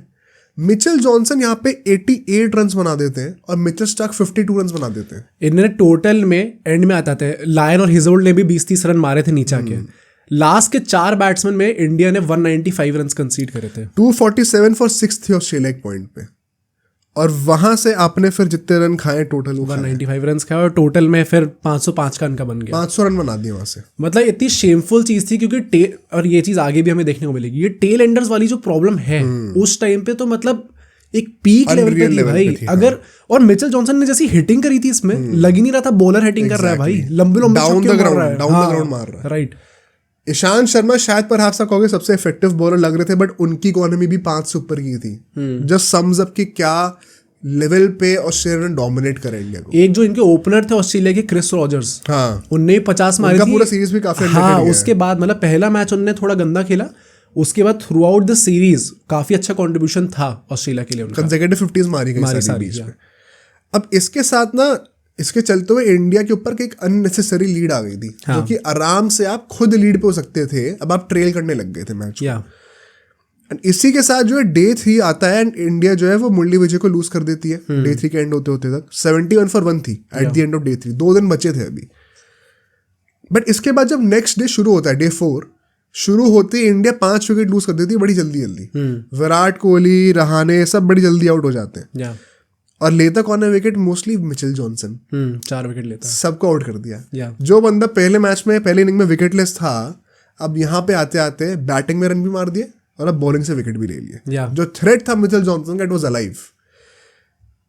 अब आप यहाँ पे एग्जैक्टली क्या ही करोगे? धवन ने थोड़ा सा 80 समथिंग रन कंट्रीब्यूट करा, एंड लॉर्ड उमेश यादव ने एंड में को छक्के लगा दिए, जिसके चलते हुए अल्टीमेटली ऑस्ट्रेलिया को टारगेट 128 रन का मिला। Very easy. एंड यहाँ पर भी आर्ग्यू कर सकते हो कि इंडिया ने फाइट बैक अच्छा करा, 6 विकेट ले लिए थे ऑस्ट्रेलिया, इंडिया ने भी। हाँ, राइट, ले लिए थे, बहुत कम रन रह गए। आई थिंक वही बात है कि एंड में जब वो 6 विकेट ले भी लिए थे तो उन्हें 14 समथिंग रन चाहिए थे जीतने के लिए। तो इट वाज नेवर समथिंग जो कि ऑन पेपर मुझे देख के लग रहा था कि नहीं भाई इंडिया ने काफी अच्छी फाइट दे दी। बट हाँ, वो fight the, but it was kind of कि भाई जॉब हो चुकी थी ऑलरेडी। ऑन पेपर क्लोज लग रहा हो आपको गेम, कि सिर्फ 4 विकेट से ऑस्ट्रेलिया जीती है, बट वो लास्ट इनिंग्स में Australia were too comfortable. Wickets अच्छी थी बैटिंग के लिए, इतनी डिटोरिएट नहीं हुई थी, और 1-2 तो रनआउट भी थे मेरे ख्याल से इस वाली इनिंग में। तो मतलब था ऑस्ट्रेलिया को पता था कि जीतने वाले हैं अभी। प्लस आई थिंक जब आप ये मैच हार जाते हो, यहाँ से एक चीज कंफर्म हो गई थी कि इंडिया एटलीस्ट सीरीज जीत तो नहीं सकती। अब चाहे अब अल्टीमेटली ड्रॉ करा दो, बट जो जीतने वाला पॉइंट था अब वो अब नहीं रह सकता इस सीरीज में। 2 मैच हो चुके थे, एंड वंस अगेन पिछले 3.5 सालों में 2011 अप्रैल से अब ये 2014 दिसंबर चल रहा था, या आप अभी तक सिर्फ एक ही टेस्ट मैच जीते हो अवे फ्रॉम होम, और धोनी कप्तान थे। तो सवाल उठ रहे थे बहुत ज़्यादा कि अब हाई टाइम आ चुका है कि हम धोनी की कप्तानी से आगे देखना शुरू कर दें। हाँ, वाइट बॉल में चलेगा, बट रेड बॉल में अब विराट कोहली भी रन मारने लग गए एकदम से, तो वो शिफ्ट ऑफ नैरेटिव होना शुरू हो गया था विराट कोहली की तरफ। और फिर अब हम लोग यहाँ से चलते हैं अपने नेक्स्ट सेगमेंट पे, द अनफोरसीन गुड बाय। क्योंकि ये टेस्ट मैच एक बहुत ही महान प्लेयर का लास्ट टेस्ट मैच निकल के आता है और हमें पता भी नहीं था उस टाइम पर। अब इस टेस्ट मैच में होता क्या है भाई, देखो यहाँ पर ये मैच मेलबर्न क्रिकेट ग्राउंड में होना था। एक जो लोग कहते हैं ना मेक्का ऑफ क्रिकेट लॉर्ड्स को मानते हैं, उसके बाद अगर कोई स्टेडियम बोलते हैं अवे फ्रॉम इंडिया तो एमसीजी का नाम भी काफी लिया जाता है उसमें। केएल राहुल यहाँ पे डेब्यू करते हैं रोहित शर्मा की जगह पे, एंड काफी अच्छा कुछ डेब्यू गया नहीं था उनको, उसका डिस्कशन करेंगे। बट ऑस्ट्रेलिया टॉस जीतती है और बैटिंग करती है, एंड इस मैच की खासियत क्या थी कि ये उस साल का लास्ट मैच था क्योंकि ये बॉक्सिंग डे टेस्ट मैच था। 26 दिसंबर को खेला गया था ये test match, and boxing day test match Australia में एक बहुत बड़ा ट्रेडिशन होता है। अब यहाँ पे जब ये मैच शुरू होता है तो मोहम्मद शमी और उमेश यादव स्टार्ट अच्छी करते हैं, इनरोड्स बना देते initially, but Steve Smith once again 3rd century of the tour. And I think इस पूरी सीरीज में तो he was genuinely like unplayable. कोई भी बंदा कहीं भी बॉल डाल दे, इवन कमेंटेटर्स वर सेइंग कि यार ये लोग ट्राई तो बहुत कर रहे हैं, बट वो जहां भी बॉल डाल रहे हैं वो अल्टीमेटली, एंड ऐसा भी नहीं कि आपको प्रॉपर स्टीव स्मिथ की जैसे आजकल इनिंग्स देखने को मिलती है कि एकदम ही टुक टुक करके खेल रहा है भाई, चौके लग रहे थे भाई। हाँ, मतलब देख के लग नहीं रहा था कि कोई बॉलर आके डोमिनेट कर सकता है स्टीव स्मिथ को। एंड वो टेक्निक भी इतनी अनऑर्थोडॉक्स है कि आप खुद भी थोड़ा ना शेकअप हो जाते हो कि मैं करूँ तो क्या करूँ एग्जैक्टली। अब इसके चलते हुए होता क्या है कि यहाँ पर भी इंडिया ने थोड़ा बहुत बॉटल करा इस चीज को, क्योंकि 216 पे 5 विकेट गिर चुके थे ऑस्ट्रेलिया के। अब आराम से इनको चलो 350 के अंदर भी ऑल आउट कर देते, मैं 150 रन और दे रहा हूं आपको, लोग गेस नहीं कर पाएंगे, बट ऑस्ट्रेलिया ने 216 पे 5 से 530 रन बना दिए। राइट। और कैसे बनाए, स्टीव स्मिथ ने 192 रन बनाए, but what's more painful is कि रैन हैरिस जो कि उस टाइम पे बॉलर थे जिनको नहीं पता, उन्होंने 74 रन बना दिए। नीचे आते आते आपने रायन हैरिस से 74 रन खाए, मिचेल जॉनसन ने 28 मार दिए थे, तो अगेन इससे पहले आपने 195 रन खाए थे लास्ट के 4 बैट्समैन में। इसमें आके आपने क्या, चलो 100 से ऊपर तो खा ही लिए फिर से। तो जो भी एक वो लगता था कि इंडिया कैपिटलाइज कर सकती है सिचुएशंस पे, वो हमेशा नीचे आके इतना अच्छा खेल जा रहे थे प्लेयर्स। एंड अच्छा क्या भाई, मतलब टेल एंडर्स कभी भी इतने रन मारे तो इट इज नेवर कि उनने बहुत अच्छा खेल दिया, इट इज कि यार आपने बॉटल भी करी है वो चीज।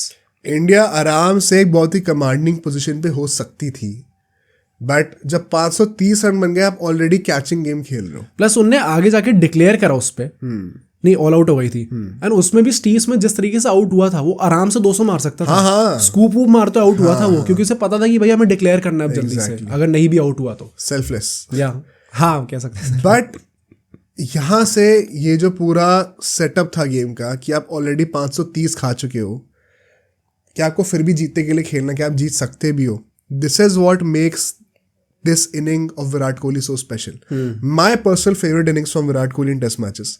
169 की हम लोग बात करने वाले हैं। मुरली विजय और हमारे शिखर धवन, देखो स्टार्ट अच्छी करते हैं मुरली विजय स्पेशली, बट फिर विकेट्स इवेंचुअली फॉल अप होने शुरू हो जाते हैं, and that brings Virat Kohli and Ajinkya Rahane on the crease. इस इनिंग को अगर आप देखोगे ना हाइलाइट्स, एक एक मोमेंट आइकॉनिक है। जब विराट कोहली आते हैं बैटिंग करने के लिए, आते ही मेरे ख्याल से पहले के 20-25 रन में से एटलीस्ट 3 या 4 बाउंड्रीज कवर की थी। और वो जिस तरीके से बॉल को मिडिल कर रहे थे ना, पहली बॉल से स्विच्ड ऑन था वो इंसान। On the other hand Ajinkya Rahane इतनी अच्छी तरह से सपोर्ट कर रहे थे कि at one point of time वो विराट कोहली को सरपास कर रहे थे। हाँ, 100 पहले मार दी थी ना, 100 विराट कोहली से पहले 100 रहाणे ने मारी है उनसे नीचे बैटिंग करके। तो विराट कोहली की तो ये मेरे ख्याल से सबसे आइकॉनिक इनिंग्स है ही मेरे लिए, बट उस आइकॉनिक इनिंग्स में भी रहाणे ने कितना अच्छा खेला। Rahane kind of got overshadowed, क्योंकि वो इतनी ज्यादा, पहले तो विराट कोहली काफी इंटिमिडेटिंग इनिंग्स भी थी वो, मिचेल जॉनसन आके लगे पड़े थे उनके ऊपर। अभी मैं बताता हूँ ना, इसमें इतने सारे मोमेंट्स है ना, पीसेस ऑफ सिनेमा। ये इनिंग का तो अलग एक पॉडकास्ट बनता है ब्रेक डाउन करना, क्या होता है, 50 मारते हैं Virat Kohli, 1 second Mitchell Johnson को कट मार रहे हैं, स्लाइस कर रहे हैं बॉल पीछे, एंड फिर अल्टीमेटली खेलते खेलते वो 84 पे आ चुके थे। एंड ये क्लिप भी बहुत फेमस होती है। 84 पे वो आते हैं, और उसके बाद मिचेल जॉनसन बॉलिंग कर रहे होते हैं, पिच्ड अप, विराट कोहली सामने प्रेस करते हैं बॉल को, जॉनसन के पास बॉल आती है तुरंत, विराट कोहली क्रीज के हल्का सा बाहर थे, वो तुरंत बॉल फेंकते हैं विकेट के ऊपर, एंड विराट कोहली के पैर पे जाके लगती है बॉल, और विराट कोहली गिर जाते हैं। और विराट कोहली की उस टाइम पे शक्ल देखनी चाहिए, वो था कि मैं मतलब खून कर दूंगा इंसान का। हिम्मत कैसे हुई भाई उसके, वो तुरंत, क्योंकि मिचेल जॉनसन को मुझे लगता है ही रियलाइज्ड कि ये थोड़ा ओवरबोर्ड चला गया, वो तुरंत थोड़ा सॉरी करते हुए आते हैं, दिखाने के लिए कि मतलब हाँ मैंने जानबूझ के तो करा है, लेकिन एटलीस्ट फॉर्मेलिटी तो पूरी कर दूं। बिकॉज लोग आर्ग्यूमेंट दे रहे थे उस टाइम पे कमेंट्री बॉक्स में ऑस्ट्रेलियंस थे कि वैसे तो विराट कोहली बाहर ही थे क्रीज के, बट यू नो कि वो मतलब कितना इतना सा बाहर थे, 1 सेकंड लगता वापस आने में। प्लस लोग कह रहे थे आप विकेट के सामने आ गए थे तो आपको वो नहीं करना चाहिए था। वो तो अलाउड है पूरा भाई, वो बैटर है, पर स्टीव्स जो कमेंटेटर्स थे वो उस टाइम पे ये कह रहे थे कि वो विकेट पे मारने जा रहा है। स्टांस ही विकेट के सामने होता है बैटर का, तो भाई वो कहीं हिला थोड़ी है, वो जानबूझ के विकेट के सामने थोड़ी है, वो तो स्टार्ट ही वहीं पे कर रहा था। इनफैक्ट विराट कोहली बच रहे थे बॉल से जब बॉल लगी थी तो, एंड वो जाके उनके पैर पे लगती है। एंड उसके बाद से जो अगले के 10-15 मिनट थे, वो विराट कोहली का वो था कि द मोमेंट वो बॉल मिचेल जॉनसन ने विराट कोहली को मारी, वहां से वो एक ईगो बैटल बन गया था। अब बात आ गई थी विराट कोहली की ईगो पर, और वो अगले 10-15 मिनट में ना थोड़ा सा इराटिक हो गए थे विराट कोहली। उसी में हम देखते हैं कि एक कैच छूटता है स्लिप के ऊपर, फिर एक वो पुल मारने जाते हैं, टॉप एज लगते हैं, लेकिन ब्रैड हार्डन पहुंच नहीं पाते बॉल तक। 2-3 चांसेस बन गए थे, एक एच का स्लिप पे चौका चला जाता है। वो 10-15 मिनट का छोटा सा विंडो था, और उसके बाद फिर विराट कोहली का जो वो अल्टीमेट ईगो जो होता है ना, अलॉन्ग विद अ काम हेडेड अप्रोच, वो टेक ओवर कर चुका था। जो मिचेल जॉनसन ने करा, अगर वो उस चीज पे कैपिटलाइज कर सकता था तो वो 10 मिनट थे उसके बाद। हाँ। उसके बाद अगर वो नहीं कर पाए, देन भाई you are losing the battle. फिर इट इज गेम ओवर, क्योंकि तुमने विराट कोहली की टेरिटरी में घुस गए हो, तुम उसको वही चाहिए जो तुमने करके दिया है। और उसके बाद वो 1-2 चौके मारता है विराट कोहली, एंड जॉनसन से वर्बल डुएल शुरू हो जाता है। तो अपेरेंटली मतलब वो कहते हैं उस टाइम पे कि next time make sure that you don't hit my body, ऐसे करके कुछ बोलता है। ओके। एंड फिर वो हेलमेट भी उतार देते हैं एक टाइम पे, वो लड़ाई वड़ाई हो जाती है।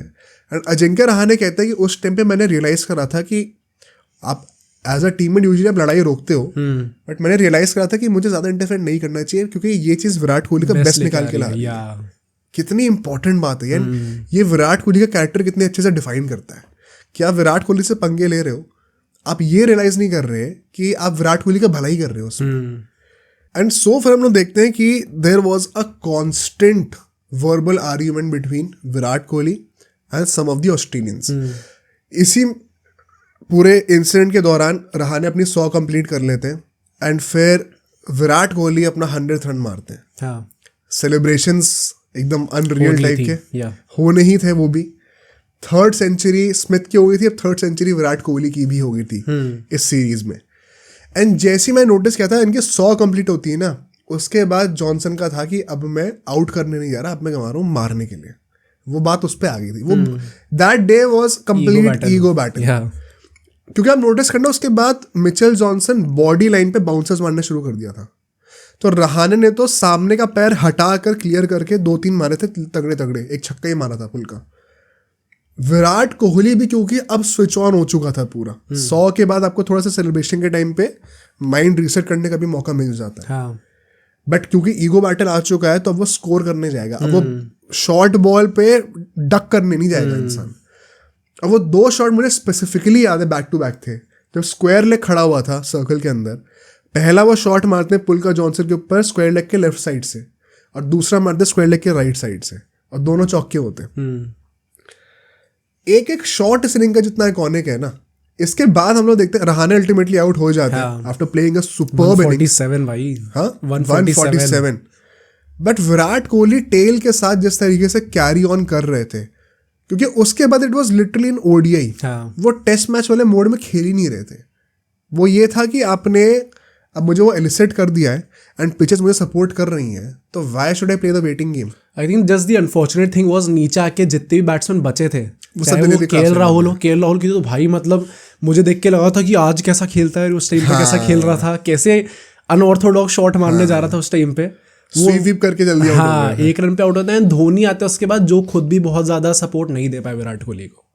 एंड फिर एक और बहुत ही आइकॉनिक मोमेंट होता है जब विकेट्स गिर रहे थे, लास्ट के आखिरी के शायद 5-10 ओवर बचे हुए थे, एंड मिचेल जॉनसन बॉलिंग करने आते हैं पहले ओवर द विकेट से, एंड विराट कोहली हवा में एक कवर ड्राइव मारते हैं गैप से, एंड फिर मिचेल जॉनसन चेंज करके राउंड द विकेट आते हैं और आउटसाइड ऑफ स्टंप एक फुल लेंथ की बॉल डालते हैं। विराट कोहली खड़े खड़े लॉफ्टेड शॉट मारता है मिड ऑफ के ऊपर से और फिर अपना डोला दिखाता है ऐसे मिचेल जॉनसन को।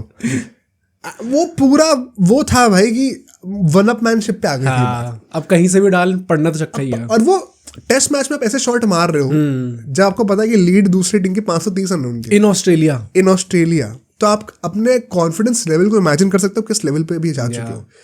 अल्टीमेटली शायद दिन की आखिरी 1-2 ओवर में वो आउट कर देते हैं मिचेल जॉनसन, आउट हो जाता एंड वो भी थैंक्स टू ब्रैड हैडन का जो कैच था। बट इस दिन के बाद 169 बनाते हैं Virat Kohli, iconic day for India. And इसके बाद एक प्रेस कॉन्फ्रेंस होती है which is once again one of the most iconic press conferences from Virat Kohli in my opinion. जब उनसे पूछा था कि आपको और मिचेल जॉनसन के बीच में क्या चल रहा था, एंड विराट कोहली थोड़ा ऐसे गुस्सा एंड हंसते हुए कहते हैं कि ये थ्रू आउट द डे बकवास कर रहे थे, एंड इसने फिर मेरे बॉल मारी तो मैंने इससे कहा था कि next time make sure that you hit the wickets not my body. And कहते हैं कि the reason why I love playing against Australia is because it is very hard for them to stay calm. आपको दिख रहा था, कहते हैं कि I am not here to gain respect, I respect quite a few of them but I have no reason to respect somebody who does not respect me. Plus वो वैसे भी करके कहते हैं ना कि मुझे आर्ग्यूमेंट में कोई प्रॉब्लम नहीं अगर कोई कर भी दे तो I don't mind, seem to be learning the lesson. Right. वो प्रेस कॉन्फ्रेंस, आप कई लोग एरोगेंस कहेंगे उस बात को, बट जब बंदा परफॉर्म कर रहा है ना, when you can back your arrogance then it's not arrogance, it's confidence. मतलब वही कुछ, हाँ मतलब जिसको जैसे समझना समझे, बट वो लग रहा था कि वो बंदा भी बोल रहा है सब चीजें, वो करके दिखा भी देगा अगले मैच में। जस्ट 2-3 हफ्ते पहले तक Virat Kohli was a failure in test matches, on the verge of an exit, और अभी देखो टाइम कैसे पलटा है।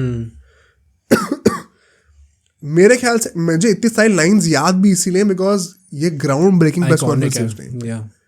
ऑस्ट्रेलियंस को पहली बार थोड़ा आइडिया पड़ा था, टू द पॉइंट कि अगर आप वो जो Amazon प्राइम पे द टेस्ट सीरीज है, द टेस्ट करके नाम है उसका पूरी डॉक्यूमेंट्री का, उसमें ऑस्ट्रेलियंस का पूरा गेम प्लान ये था कि कोहली से एंगेज ही मत करो, क्योंकि एंगेज करोगे तो ये और अच्छा हो जाएगा। उससे जस्ट पहले एकदम उल्टा सीन था, ऑस्ट्रेलिया को एकदम ही चेंज कर दिया उनके गेम सेट को, माइंड सेट को। वो विराट कोहली ने करके दिखाया। पॉन्टिंग, लैंगर, सब लोग आके उसमें यही कह रहे होते हैं कि भाई इससे बस एंगेज मत करो, जैसे जो करना है करने दो, बस अपने क्रिकेट पे ध्यान दो।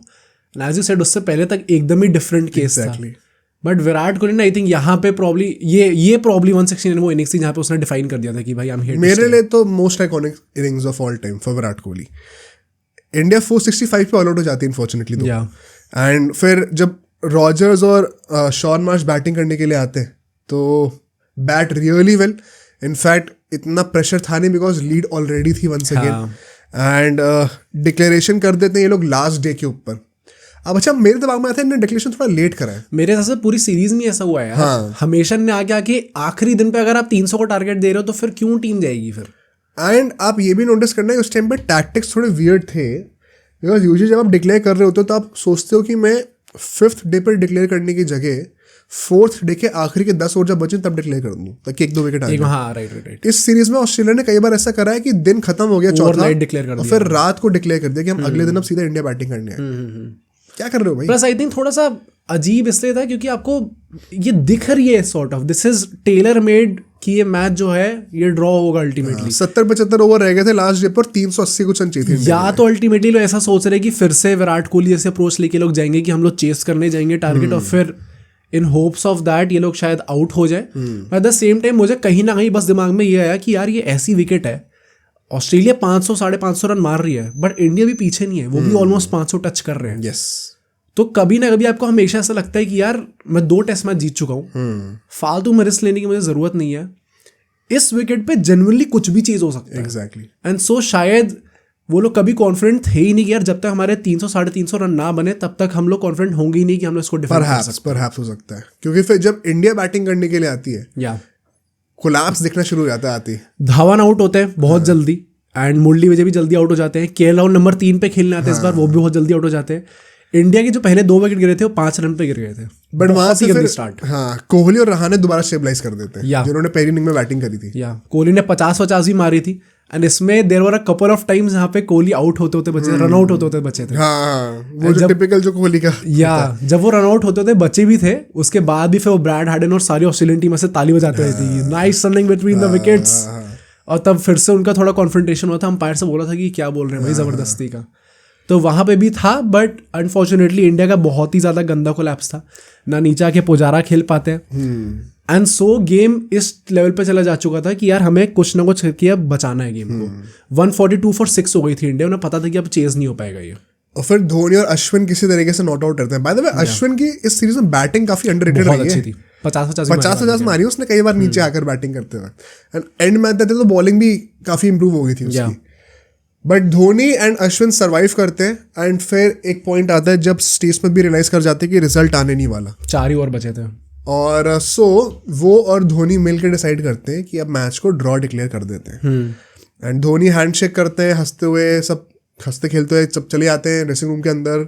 लॉस हो चुकी हैं 2, उसके बाद ड्रॉ हुआ तो एटलीस्ट कुछ इंप्रूवमेंट तो दिख रहा है। बट फिर आउट ऑफ नोवेयर हमें बाद में पता चलता है कि धोनी का ये लास्ट टेस्ट मैच था और वो अब रिटायर हो रहे टेस्ट मैचेस से विद इमीडिएट इफेक्ट। वो चौथा टेस्ट मैच भी नहीं खेलने वाले। And why this was very surprising was इस मैच के बाद जो प्रेस कॉन्फ्रेंस हुई थी, धोनी ने बहुत ही ज्यादा कामली, बहुत नॉर्मली उस चीज को अटेंड करा। इनफैक्ट वो काफी जोक भी कर रहे थे। किसी ऑस्ट्रेलियन जर्नलिस्ट ने कहा था वर यू रिलीव्ड जब स्टीव स्मिथ ने 4 ओवर बचे थे और डिक्लेयर कर दिया। उसने कहा था I was ready to play, may be they were too tired to bowl 4 overs. और फिर वो ये ऐसे कहते हैं कि I have given a very Aussie answer. तो पूरी प्रेस हंस रही थी, वो खुद भी हंस रहे थे।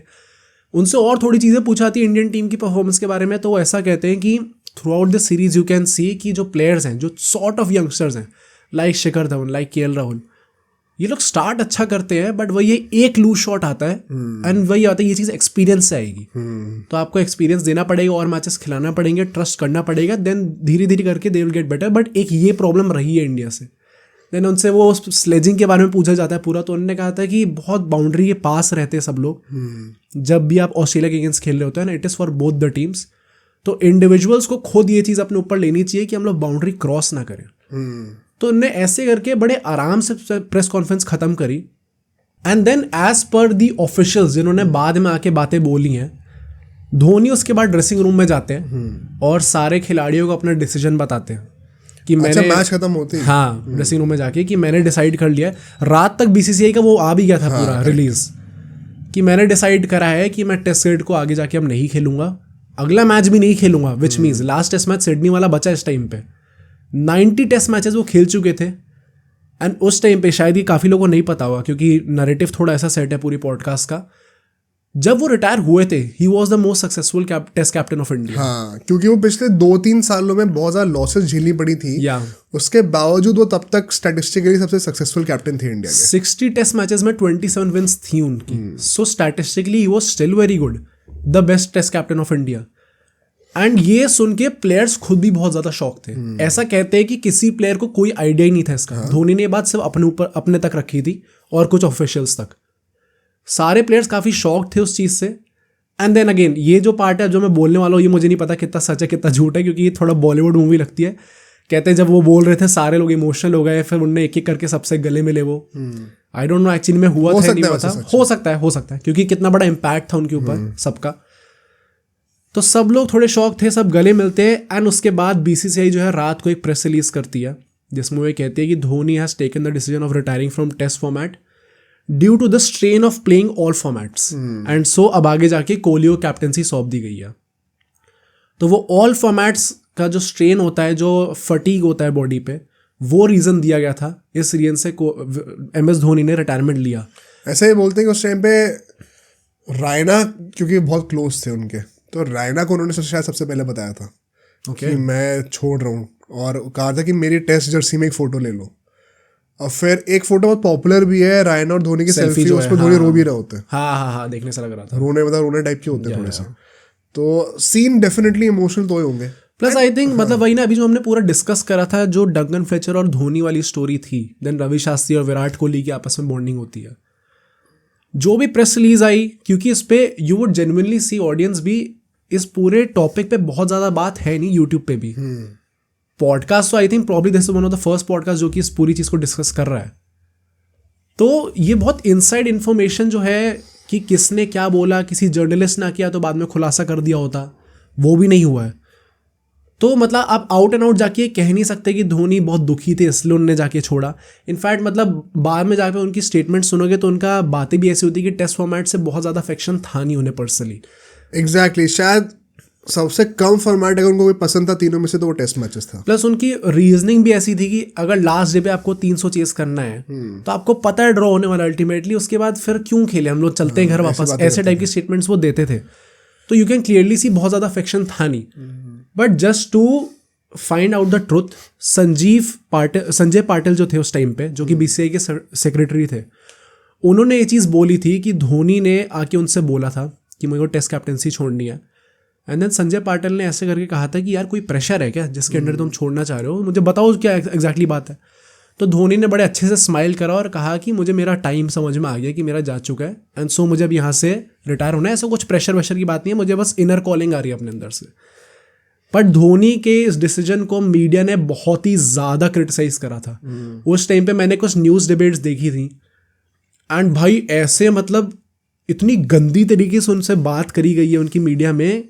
एंड संदीप पाटिल जो थे, जो कि बीसीसीआई के चेयरमैन थे उस टाइम पे, उनने बाद में आके ऐसा भी कहा था कि ऐसा लग रहा था कि डूबते हुए जहाज को धोनी छोड़ रहे हैं, उनके कप्तान छोड़ रहे हैं। तो ये एक है पॉपुलर नैरेटिव कि लोग सेल्फिश कह रहे थे धोनी को कि आप अभी टीम की हालत खराब हो रखी है, लास्ट टेस्ट मैच बचा हुआ है, आप अभी यंगस्टर्स की तरफ क्यों छोड़ के जा रहे हो, एटलीस्ट एक मैच तो और खेलते। मैं to some extent I can try to understand that, क्योंकि लोगों को लगेगा यार कि आप जीत नहीं रहे हो, एक भी मैच आप जीते नहीं हो, 3 मैचेस में आपका 1 ड्रॉ है और 2 बार हार चुके हो, सीरीज आप गंदी तरीके से हारने वाले हो, यंगस्टर्स हैं टीम में, जैसा आपने खुद आके प्रेस कॉन्फ्रेंस में कहा। तो उस टाइम पे क्या captaincy with just 1 test match to go, वो खेल के आप रिटायरमेंट ले लो। और लोगों ने ये भी क्रिटिसाइज करा है कि या तो ऐसा होता है कि आप सीरीज से पहले आके कह देते हैं कि मेरी लास्ट सीरीज होने वाली है, या फिर आप सीरीज तक पूरा एकदम मुंह बंद रखते हैं अपना और उसके बाद एंड में आके कहते हैं कि हाँ यार मैं रिटायर होने वाला हूँ सीरीज के बाद, क्योंकि अगले 7-8 महीने तक शायद कोई टेस्ट मैचेस नहीं थे और उसके बाद डायरेक्टली वर्ल्ड कप स्टार्ट होने वाला था, तो अब मैं ओडीआई फॉर्मेट पे ध्यान दूंगा अपना। तो आई कैन अंडरस्टैंड दैट कि लोग क्यों क्रिटिसाइज करेंगे, but at the same time मुझे लगता है रिटायरमेंट इतना ज्यादा निजी डिसीजन होता है। भाई मैं तो कह रहा हूँ फालतू क्रिटिसिज्म है। हाँ। सेकेंडली ये बात भी हो सकती है, ऑफ कोर्स पर्सनल डिसीजन है बहुत ज्यादा, रिटायरमेंट पे अब तुम क्या ही सवाल उठा रहे हो। ये भी हो सकता है कि धोनी को ये भी तो लगा होगा ना कि यार देखो अब मैं तो यहाँ से निकल रहा हूँ, अब इन यंगस्टर्स से भरी हुई टीम को ही खेलना है, एंड एक यंग कैप्टन विराट कोहली होंगे, तो might as well give them some experience. उनने ऐसा भी कहा था कि साहा जो कि उनकी जगह कीपिंग करते हैं, उनको एक और टेस्ट मैच मिल जाता है ऑस्ट्रेलिया में खेलने। एग्जैक्टली, तो क्या पता वो टीम का भला ही सोच रहे हो। तो इसमें हम लोग हमेशा नेगेटिव इंटेंट क्यों निकाल रहे हैं कि धोनी ने सेल्फिश होकर टीम को एकदम डूबते नैया को छोड़ दिया। ये भी तो हो सकता है ना कि ही रियलाइज कि सीरीज तो हम यहाँ से जीत नहीं सकते। एंड शायद विराट कोहली, ये भी कहते हैं कई लोग कि वो टीम विराट कोहली की बन चुकी थी kind of, and perhaps Dhoni ने रियलाइज करा होगा कि यार अब विराट कोहली को लीड करने दो, इनको एक और मैच का एक्सपीरियंस मिलेगा यहाँ पे, so that the next time that they come एक प्रॉपर फॉर्मिडेबल टीम के साथ आएंगे। वो हुआ भी, फिर हम 2 बार जीते आकर। तो मैं ये तो हमेशा से मानता हूँ कि धोनी को कितना भी क्रिटिसाइज कर लो, बट जब उन्होंने जो डिसीजंस लिए हैं, शायद कई लोग आर्ग्यू करते हैं कि ओडीआई का उन लोगों ने रिटायरमेंट थोड़ा लेट कर दिया, बट टेस्ट में तो he was actually very selfless. Like Kapil Dev ने कहा था कि कितना सेल्फलेस इंसान है कि 90 टेस्ट मैचेस पे छोड़ दिया, 100 कर सकते थे। Plus guys like Sourav Ganguly सबने कहा था, सुनील गावस्कर ने भी चीज कही थी कि चलो आप शायद कप्तानी छोड़ दो, पर एज अ प्लेयर आप आराम से 3-4 साल और खेल सकते थे टेस्ट क्रिकेट में। 33-34 के थे, आराम से खेल सकते थे। तो मैं तो इसमें पॉजिटिव साइड ही देखता हूँ कि उन्होंने सेल्फलेसली काफी सोचा इस मामले में। मुझे नहीं लगता कि इसमें कोई सेल्फिश इंटेंट था। और रिटायरमेंट जैसी पर्सनल चीज में आप क्या ही सेल्फिशनेस और सेल्फलेसनेस ढूंढोगे यार, मतलब वो तो इन चीजों से ऊपर उठ के एक डिसीजन होता है हर किसी की लाइफ का। तो आई थिंक वो बहुत ही हम लोग उसको ट्रिविलाइज कर देंगे अगर हम लोग उसको इस आर्गुमेंट पे खींच के ले आए नीचे कि इसमें सेल्फिश था धोनी या फिर सेल्फलेस थे। तो आई थिंक मैं वो सब तो नहीं मानता, but for sure it was a big shock, perhaps one of the biggest shocks for this generation, क्योंकि उस टाइम तक हम सब लोगों ने सिर्फ धोनी को ही देखा था एज अ कैप्टन। तो वो इंटरैक्शन पॉइंट जो हमारे क्रिकेट का बचपन था वो एकदम से टूट रहा था कि first science of departure of a legend. Sachin अभी जा चुकी था, एक और बंदा जा रहा है, तो रिटायरमेंट्स की छड़ी लग रही है धीरे धीरे। रिगार्डलेस इसके चलते हुए हम अपने नेक्स्ट सेगमेंट पे चलते हैं, जिसका मैंने नाम रखा है brave new world. Captain America से इंस्पायर्ड है ये, क्योंकि of course Virat Kohli, I think Virat Kohli Captain America वैसी पर्सनालिटी तो नहीं है, but more like Iron Man शायद, पता नहीं। But I think this phrase perfectly describes the last test match and what was about to come under Virat Kohli. क्योंकि इस टेस्ट मैच में बाय द वे ये पहला टेस्ट मैच था जब स्टीव स्मिथ और विराट कोहली एज कैप्टन्स एक दूसरे के अगेंस्ट जाने वाले, full fledged captains, official beginning of the fab four and perhaps the two most important guys of the fab four at that point of time. अब यहाँ पे इंडिया टॉस जीतती है एंड बैटिंग पहले करती है, नहीं इस बार ऑस्ट्रेलिया टॉस जीतती है, फैम नॉट रॉन्ग, ऑस्ट्रेलिया जीतती है और बैटिंग करती है। इससे पहले एक चीज ये हुई थी कि पहली बार जो टीम में जो चेंजेस थे, रायना आ जाते हैं, रायना आ जाते हैं, रोहित शर्मा भी वापस आ जाते हैं टीम के अंदर, जिनको अभी केएल राहुल के लिए निकाला गया था, एंड शिखर धवन को ड्रॉप करा जाता है। उसके पीछे ये भी स्टोरी थी कि विराट कोहली की शायद थोड़ी आर्ग्यूमेंट हो गई थी शिखर धवन से इन द ड्रेसिंग रूम, ऐसा रिपोर्ट्स निकल के आई थी, क्योंकि he was annoyed with the fact कि वो जो स्टार्टिंग की ओपनिंग जो डुओ होता है, आप स्टार्ट अच्छा नहीं दे पा रहे हो टीम को, एंड उसके चक्कर में फिर अल्टीमेटली उन्हें अपनी कप्तानी का जो पहला मैच था विराट कोहली का, उसमें शिखर धवन को ड्रॉप करा जाता है, केएल राहुल से ओपनिंग कराई जाती है एंड रोहित शर्मा नंबर 3 पे खेलते हैं इस मैच में, भुवनेश्वर कुमार भी होते हैं एंड सिडनी में था ये मैच। अब जब ऑस्ट्रेलिया पहले बैटिंग करती है तो ऑस्ट्रेलिया टॉस सारे जीत रही है भाई, another historic start by Australia. पहली बार ऐसा हुआ था कि किसी टेस्ट मैच की पहली इनिंग में ऑस्ट्रेलिया के टॉप 6 बैटर्स ने सबने 50 मार दिए, एंड इसमें सबने 50 तो मारी है, but that also included 100 from David Warner and another 100 from Steve Smith. Even Chris Rogers जैसे प्लेयर्स ने 95 उसने मारे थे, शेन वॉटसन जो कि पूरी सीरीज अभी अच्छा नहीं खेल रहे थे, उन्ना के 81 मार दिए। फिर अगर इतने लोग काफी नहीं थे तो नीचे आके शॉन मार्च ने 73 मार दिए, जो बर्न्स ने आके 50 मार दी थी। तो ये सारे खिलाड़ी ऊपर से आके 50 के ऊपर ही मार रहे थे, एंड इंडिया का again one of the worst bowling displays. कितने रन बन गए थे ऑस्ट्रेलिया के 572 फॉर 7 डिक्लेयर करा था। उसके बाद ऑल द विकेट भी बहुत पाटा थी फॉर श्योर, अब तो ऑब्वियस ही हो गया होगा। बट फिर जब इंडिया बैटिंग करने के लिए आती है, स्टीव स्मिथ के 400 हो चुके हैं, तो क्या विराट कोहली पीछे रहने वाले थे? केएल राहुल 100 मारते हैं, उनकी debut 100, again a very defining innings भाई। वो गले लगाते हैं विराट कोहली को एंड थैंक करते हैं कि आपने मुझ पर ट्रस्ट करा after the first test match. वो भी बहुत ही आइकॉनिक मोमेंट है आज तक का, केएल राहुल के करियर का परहैप्स बहुत ही क्लोज मोमेंट होगा उनके लिए। रोहित शर्मा नंबर 3 पे आते हैं। अच्छा, रोहित शर्मा उस टाइम में भी इंटेंट वाली बैटिंग ही कर रहा था। मुझे भी लग रहा था देख के कि ये भी भाई आगे डाउन द ग्राउंड आके लंबे लंबे छक्के मारने का जा रहे हैं। तब भी इंटेंट वाली बैटिंग ही चल रही थी पूरी, 50 मारते हैं, बड़ी तगड़ी 50 मारते हैं। एंड मैं जब वो वीडियो देख रहा था उसमें नीचे कमेंट सेक्शन में 9-10 साल पुराने कमेंट्स थे कि I think we should trust Rohit Sharma more and he could be a bright future for India, ऐसे करके। और फिर एक बंदे ने रिप्लाई करा हुआ 3 महीने पहले कि फाइनली T20 वर्ल्ड कप भी जीत गए। तो वो भी अच्छा लगता है टाइम लाइन देख के कॉमेंट्स का। एंड फिर आते हैं विराट कोहली, एंड विराट कोहली जब स्टीव स्मिथ ने 3400 मार दी तो विराट कोहली कहाँ पीछे रहते हैं? Virat Kohli scores his 4th 100 in just 4 test matches of a series, 147 runs. Another iconic innings. इस इनिंग में इतने ज्यादा लड़ाइयां तो नहीं थी, बट वंस अगेन भाई आप सर्टिफाइड कप्तानी का आपका दूसरा मैच है, फिर से आपने 100 मार दी।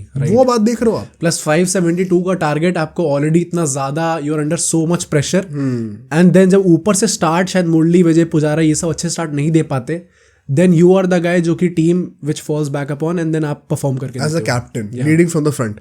इंडिया 352 for 6 हो गई थी एक टाइम पे, बट फिर साहा ने और अश्विन ने बहुत अच्छी बैटिंग करी, 475 तक खींच दिया। अश्विन ने 50 मारी थी भाई। पते की बात यह है कि इसमें रायना पहली बॉल पे आउट हो जाते हैं, राइट। उनका sort of a comeback test match था ये, एंड पहली बॉल पे आउट हो जाते हैं। एंड फिर जब ऑस्ट्रेलिया दोबारा बैटिंग करने के लिए आती है, lead once again, massive lead थी, ऑलमोस्ट 97 की लीड थी। अब Australia they are basically walking the park, plus कुछ है नहीं, डे 4 ऑलरेडी आ चुका है। हाँ, और अभी 2 इनिंग और खेलनी बची है, कोई प्रेशर है नहीं बिकॉज लीड 100 रन की है ऑलमोस्ट। तो अब मस्ती में खेल रहे हैं यहाँ पे। स्मिथ ने फिर से 50 मार दी, रॉजर्स ने 50 मार दी। तो परहैप्स कैसे तो शायद सिर्फ अश्विनी थोड़ा थ्रेटनिंग लग रहा था, 4 विकेट, बट इकोनॉमी देखना वो भी एक्सपेंसिव थे। तो बात वही है कि विकेट्स ऐसे थे और ऑस्ट्रेलिया डोमिनेट इतना ज्यादा कर रही थी कि इंडिया के टॉप विकेट टेकर की भी इकोनॉमी 4-5 की होती थी हमेशा। यहाँ पे ऑस्ट्रेलिया थी एक नेक्स्ट लेवल पे खेल रही थी। एंड वन सेकेंड, डे 5 पे फिर दोबारा वो टारगेट चेस करने की बात 349 का टारगेट, फिर आपने ओवरनाइट जाके डिक्लेयर करा है उस चीज को, एंड देन आपको यहाँ पे आके बैटिंग करनी है। कैसे चेज हो सकती है वो चीज? Target it is not even possible, but वहां पे स्टिल हमें देखने को मिलता है कि एटलीस्ट इंडिया स्टार्टिंग से इंटेंट वो लेके चल रही थी कि हमें चेज करने जाना है, क्योंकि प्लेयर्स थोड़ा फास्ट खेल रहे थे। मुरली विजय वहां पे आके 80 रन मारते हैं। KL Rahul unfortunately could not convert, मतलब वो एक रिच वेन ऑफ फॉर्म जो आ रहा था वो आगे लेके नहीं जा पाते। रोहित शर्मा आगे फिर से थोड़ी इंटेंट इनिंग्स खेलते हैं, 39 पे आउट हो जाते हैं। विराट कोहली का मुझे लगा था एक वो 50 और आ जाती है, थोड़ा सा कंटिन्यू करते हैं, क्योंकि वो 46 पे आउट होते हैं, जस्ट शॉर्ट ऑफ 50। करेक्ट। तो यहाँ पे इट वाज कि यार एक फाइनली वो एक एंड करते हुए सीरीज को नॉक आ जाती तो मजा आ जाता, 500 हो जाती, कुछ ज्यादा ही नहीं, ज्यादा ही अच्छा हो जाता। बट ठीक है, इंडिया ने तब भी आई थिंक अच्छी एक फाइट दी थी। एंड एंड में आते भुवनेश्वर कुमार के सामने सारे उन्होंने प्लेयर्स लगा दिए थे। और वो बाहर मार रहा था, क्योंकि बीच में सब आउट हो गए थे, सिर्फ रहाणे बचे, लग रहा था कि जीत सकते हैं। हाँ, बट रहाणे ने सरवाइव करा। इंडिया जो है वो 217 पे 7 हो गई थी, 178 फॉर 3 थी। अगले 39 रन में 4 विकेट गिर गए। क्यों? अनदर बिग रीजन, रैना दोबारा 0 पे आउट हो जाते हैं। 3 बॉलें खेलते हैं एंड रैना 0 पे आउट हो जाते हैं। In the end match draw हो जाता है। एंड एक और सैड डिपार्चर होता है because this turns out to be the last game of Suresh Raina also. And कहीं ना कहीं मुझे ये लगता है कि इसमें धोनी का भी बहुत बड़ा इन्फ्लुएंस था कि उसे करा दो लास्ट टाइम। नहीं कि अच्छा अगर धोनी रिटायर हो रहे हैं तो शायद मैं भी जा रहा हूँ। Okay. ऐसा मुझे कहीं ना कहीं लगता है, जो कमराडरी है उन दोनों की एंड जितना मानते हैं वो धोनी को, मुझे कहीं ना कहीं तो लगता है कि रैना का भी था कि अगर मतलब the idol that I look up to वो रिटायर हो रहे हैं तो मेरा भी टाइम आ चुका है। अभी मेरा वैसे भी कम बैक इतना हो नहीं रहा है, तो मैं भी रिटायरमेंट ले लेता हूँ। बड़ी अनसेरेमोनियस रिटायरमेंट था उनका भी। And one second could have been a great test player perhaps, but वही था, लिखा नहीं हुआ था। पर इंडिया ये पूरी टेस्ट सीरीज 2-0 हारते अल्टीमेटली ऑन पेपर, बट वो जो रेवोल्यूशनाइज करना था इंडियन क्रिकेट को, वो आपको आई होप हमने अपनी पॉडकास्ट से समझाया हो। इस सीरीज के जो स्टैटिस्टिक्स निकले थे एंड में, स्टीव स्मिथ ने टॉप स्कोर करा था with 769 runs and Virat Kohli just behind Steve Smith 692 runs. In the most iconic series of Virat Kohli, Steve Smith ने उनसे कुछ 70 रन ज्यादा मारे, रिस्पेक्ट करनी पड़ेगी भाई। Although he was playing at home. हाँ फॉर श्योर। मेरे लिए तो विराट कोहली की जो रन है वो ज्यादा इंपॉर्टेंट है एंड ज्यादा आइकॉनिक है, हैंड्स डाउन भाई। मतलब मेरे लिए one of the favourite series of Virat Kohli ever.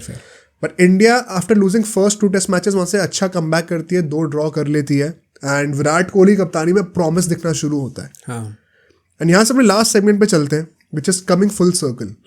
जब विराट कोहली ने 2012 में वो फिजिकल ट्रांसफॉर्मेशन करना शुरू किया था, एक चीज़ मैंने उस वक्त बोली नहीं थी जानबूझ के, उनके दिमाग में एक और थॉट था। जब उन्होंने अपने आप को मिरर में देखा था और उन्होंने अपने आप से कहा था कि इस बॉडी के साथ मैं टॉप क्रिकेटर कैसे बन सकता हूँ, उनके दिमाग में एक और चीज़ थी कि उनको लगता था कि मुझे पुश ओवर नहीं बनना। मुझे ऐसा लगता है कि जब भी मैं ग्राउंड पे जाता हूँ तो किसी टीम को ये ना लगे कि अच्छा ये तो ऐसा सा बंदा है, इसको आउट कर देंगे, ना भी करो तो फर्क नहीं पड़ता। When I go into the field, लोगों को लगना चाहिए कि मैंने अगर इनको आउट नहीं करा इस बंदे को तो ये गेम जिता देगा। प्लस वो मेंटालिटी उनके उस इंटरव्यू से ये भी देखने को मिली थी, ये दिनेश कार्तिक के साथ उन्होंने बोला था ना। हाँ, उनने ये भी बोला था कि जब अगर एक टारगेट मिला हुआ है एंड क्राउड में 99% लोग कह रहे हैं कि ये नहीं हो सकता, I want to be that guy जो कि कह रहा है ये हो सकता है और मैं करके दिखाऊंगा इस चीज को। एंड बात वही थी कि विराट कोहली का क्रक्स क्या था कि जब वो फील्ड पर जाए तो उनको रिस्पेक्ट मिले। वो कहते कि ऐसा लगता था कि हमें रिस्पेक्ट नहीं मिल रही उतनी, हमें एज पुश ओवर ट्रीट करा जा रहा है। एंड कमिंग फुल सर्कल, क्यों मैं नाम रखता हूँ इस एपिसोड का और सेगमेंट का, क्योंकि जब विराट कोहली ने कप्तानी करनी शुरू करी उन्होंने एग्जैक्टली वही अचीव करा है। इंडियन टीम अगले 2 सालों में नंबर 1 बन चुकी थी, नंबर 7 से नंबर 1। अगले टाइम जब हम ऑस्ट्रेलिया में हम जीत के गए, first time ever in the history of cricket India जीती थी। और इंडिया जब भी कहीं खेलने जाती थी ना, वो रिस्पेक्ट थी। प्लस आई थिंक जब वो अल्टीमेटली जाके ऑस्ट्रेलिया में जीते भी, you could clearly see the difference in the attitude of players. भाई 18 बीजेटी का जो विराट कोहली थे वो ऑरा के हिसाब से पीक विराट कोहली थे। तभी वो टेस्ट जो उनकी सीरीज है उनका main character Virat Kohli actually में।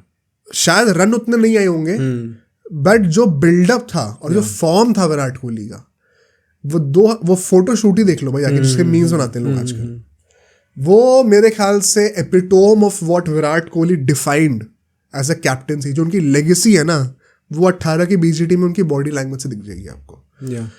जो मिशन पे विराट कोहली ने अपना पर्सनल ट्रांसफॉर्मेशन करके सेट आउट किया था, वो उन्होंने इंडिया की लेगेसी में भी ट्रांसलेट करके दिखाया कि अब इंडियन टीम को टेस्ट मैचेस में लोग रिस्पेक्ट से देखते हैं, जो कि एक पॉइंट ऑफ टाइम पे लूज हो गई थी जब हम 3 साल से कोई टेस्ट मैच ही नहीं जीत पा रहे थे।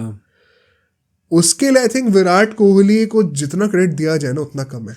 एंड आई थिंक वही ना, मतलब आप टेस्ट में जाते जाते आप हमेशा ये सोचते हो कि मे बी MS धोनी का भी, क्योंकि भाई दोनों एकदम सिनोनिमस चल रहे थे पूरे साथ में, भाई ही हैड द मैच्योरिटी उस टाइम पे टू अंडरस्टैंड, विजनरी इस टाइम पे। एंड ये चीज़ शायद संदीप पाटिल ने ये चीज़ कही थी कि MS धोनी जब मेरे पास आए, उनने को ये लगा कि यार इस टीम के अंदर एक शेर बैठा है and he is fighting for his place, for space in the team, and उसे इस टाइम पे वो स्पेस देना बहुत इंपॉर्टेंट है ताकि वो आगे जाके इंडियन टीम को लीड कर सके। ही रियलाइज दैट और उन्होंने तुरंत अपना डिसीजन लिया। वो इसीलिए आई थिंक धोनी का तो मुझे बहुत सेल्फलेस लगता है। Same, right, you have to respect it. And being visionary, he saw कि विराट कोहली किस लेवल पे लेके जा सकते हैं टीम को। हाँ, विराट कोहली के अंडर क्रिटिसिज्म भी बहुत रहे, हमने बहुत क्रिटिसाइज भी करा हुआ है, but one thing that you can never take away from Virat Kohli is the fact कि जो वो रिस्पेक्ट होती है ना टीम की, और वो जो डर होता है कि आप किसी भी सिचुएशन से टीम जीत सकती है, चाहे वो 2021 का वो लॉर्ड्स का टेस्ट ले लो, वो आई थिंक विराट कोहली के कप्तानी के अंडर ही आया है। एंड शायद वही विराट कोहली को टेस्ट क्रिकेट का ग्रेटेस्ट इंडियन कैप्टन भी बनाता है। लाइक सौरव गांगुली, MS धोनी, ये लोग कॉन्वर्सेशंस में है, but Virat Kohli has a great share of it. And argument बन सकता है भाई कि गांगुली एंड धोनी से बेहतर ही रहे हैं वो। श्योर। इसके चलते हुए इंडिया इम्पॉसिबल पीक्स अचीव करता है। आई थिंक 5-6 सालों तक लगातार नंबर 1 भी थे हम लोग। एंड बस एक WTC कमी रह गई है। होपफुली अगर हो पाए तो इस बार हम लोग फुलफिल भी करेंगे वो। But Virat Kohli as a player and as a captain in test matches was something else. I hope आप सबको इस पॉडकास्ट से ये चीज़ें पता चली होंगी, क्योंकि हमने ये एक गैप आइडेंटिफाई करा था पूरा यूट्यूब के अंदर कि शायद इसके ऊपर वीडियो नहीं बनी है। प्लस हमारे काफ़ी सब्सक्राइबर्स कह रहे थे यार कोई टेस्ट क्रिकेट की या BGT रिलेटेड स्टोरीज लेके आओ, सो हमने सोचा इस बार वही लेके आते हैं। आई होप आप सबको ये पॉडकास्ट काफ़ी ज़्यादा पसंद आया होगा।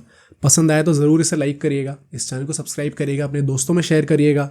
हमने मेंबरशिप्स लॉन्च कर दी तो उनको जाके आप चेकआउट कर सकते हैं। 10 सब्सक्राइबर होने वाले भाई, होने वाले हैं भाई। 300-400 ही रह गए, जल्दी से करा दो यार प्लीज। जो हमारा फ्री टेलीग्राम ग्रुप चैट है जहाँ पे आप ऐसी बातें अपने दोस्तों से कर सकते हैं, वो भी आप ज्वाइन कर सकते हैं। हम लोग को कमेंट्स में पिन कर देंगे उस चीज़ को।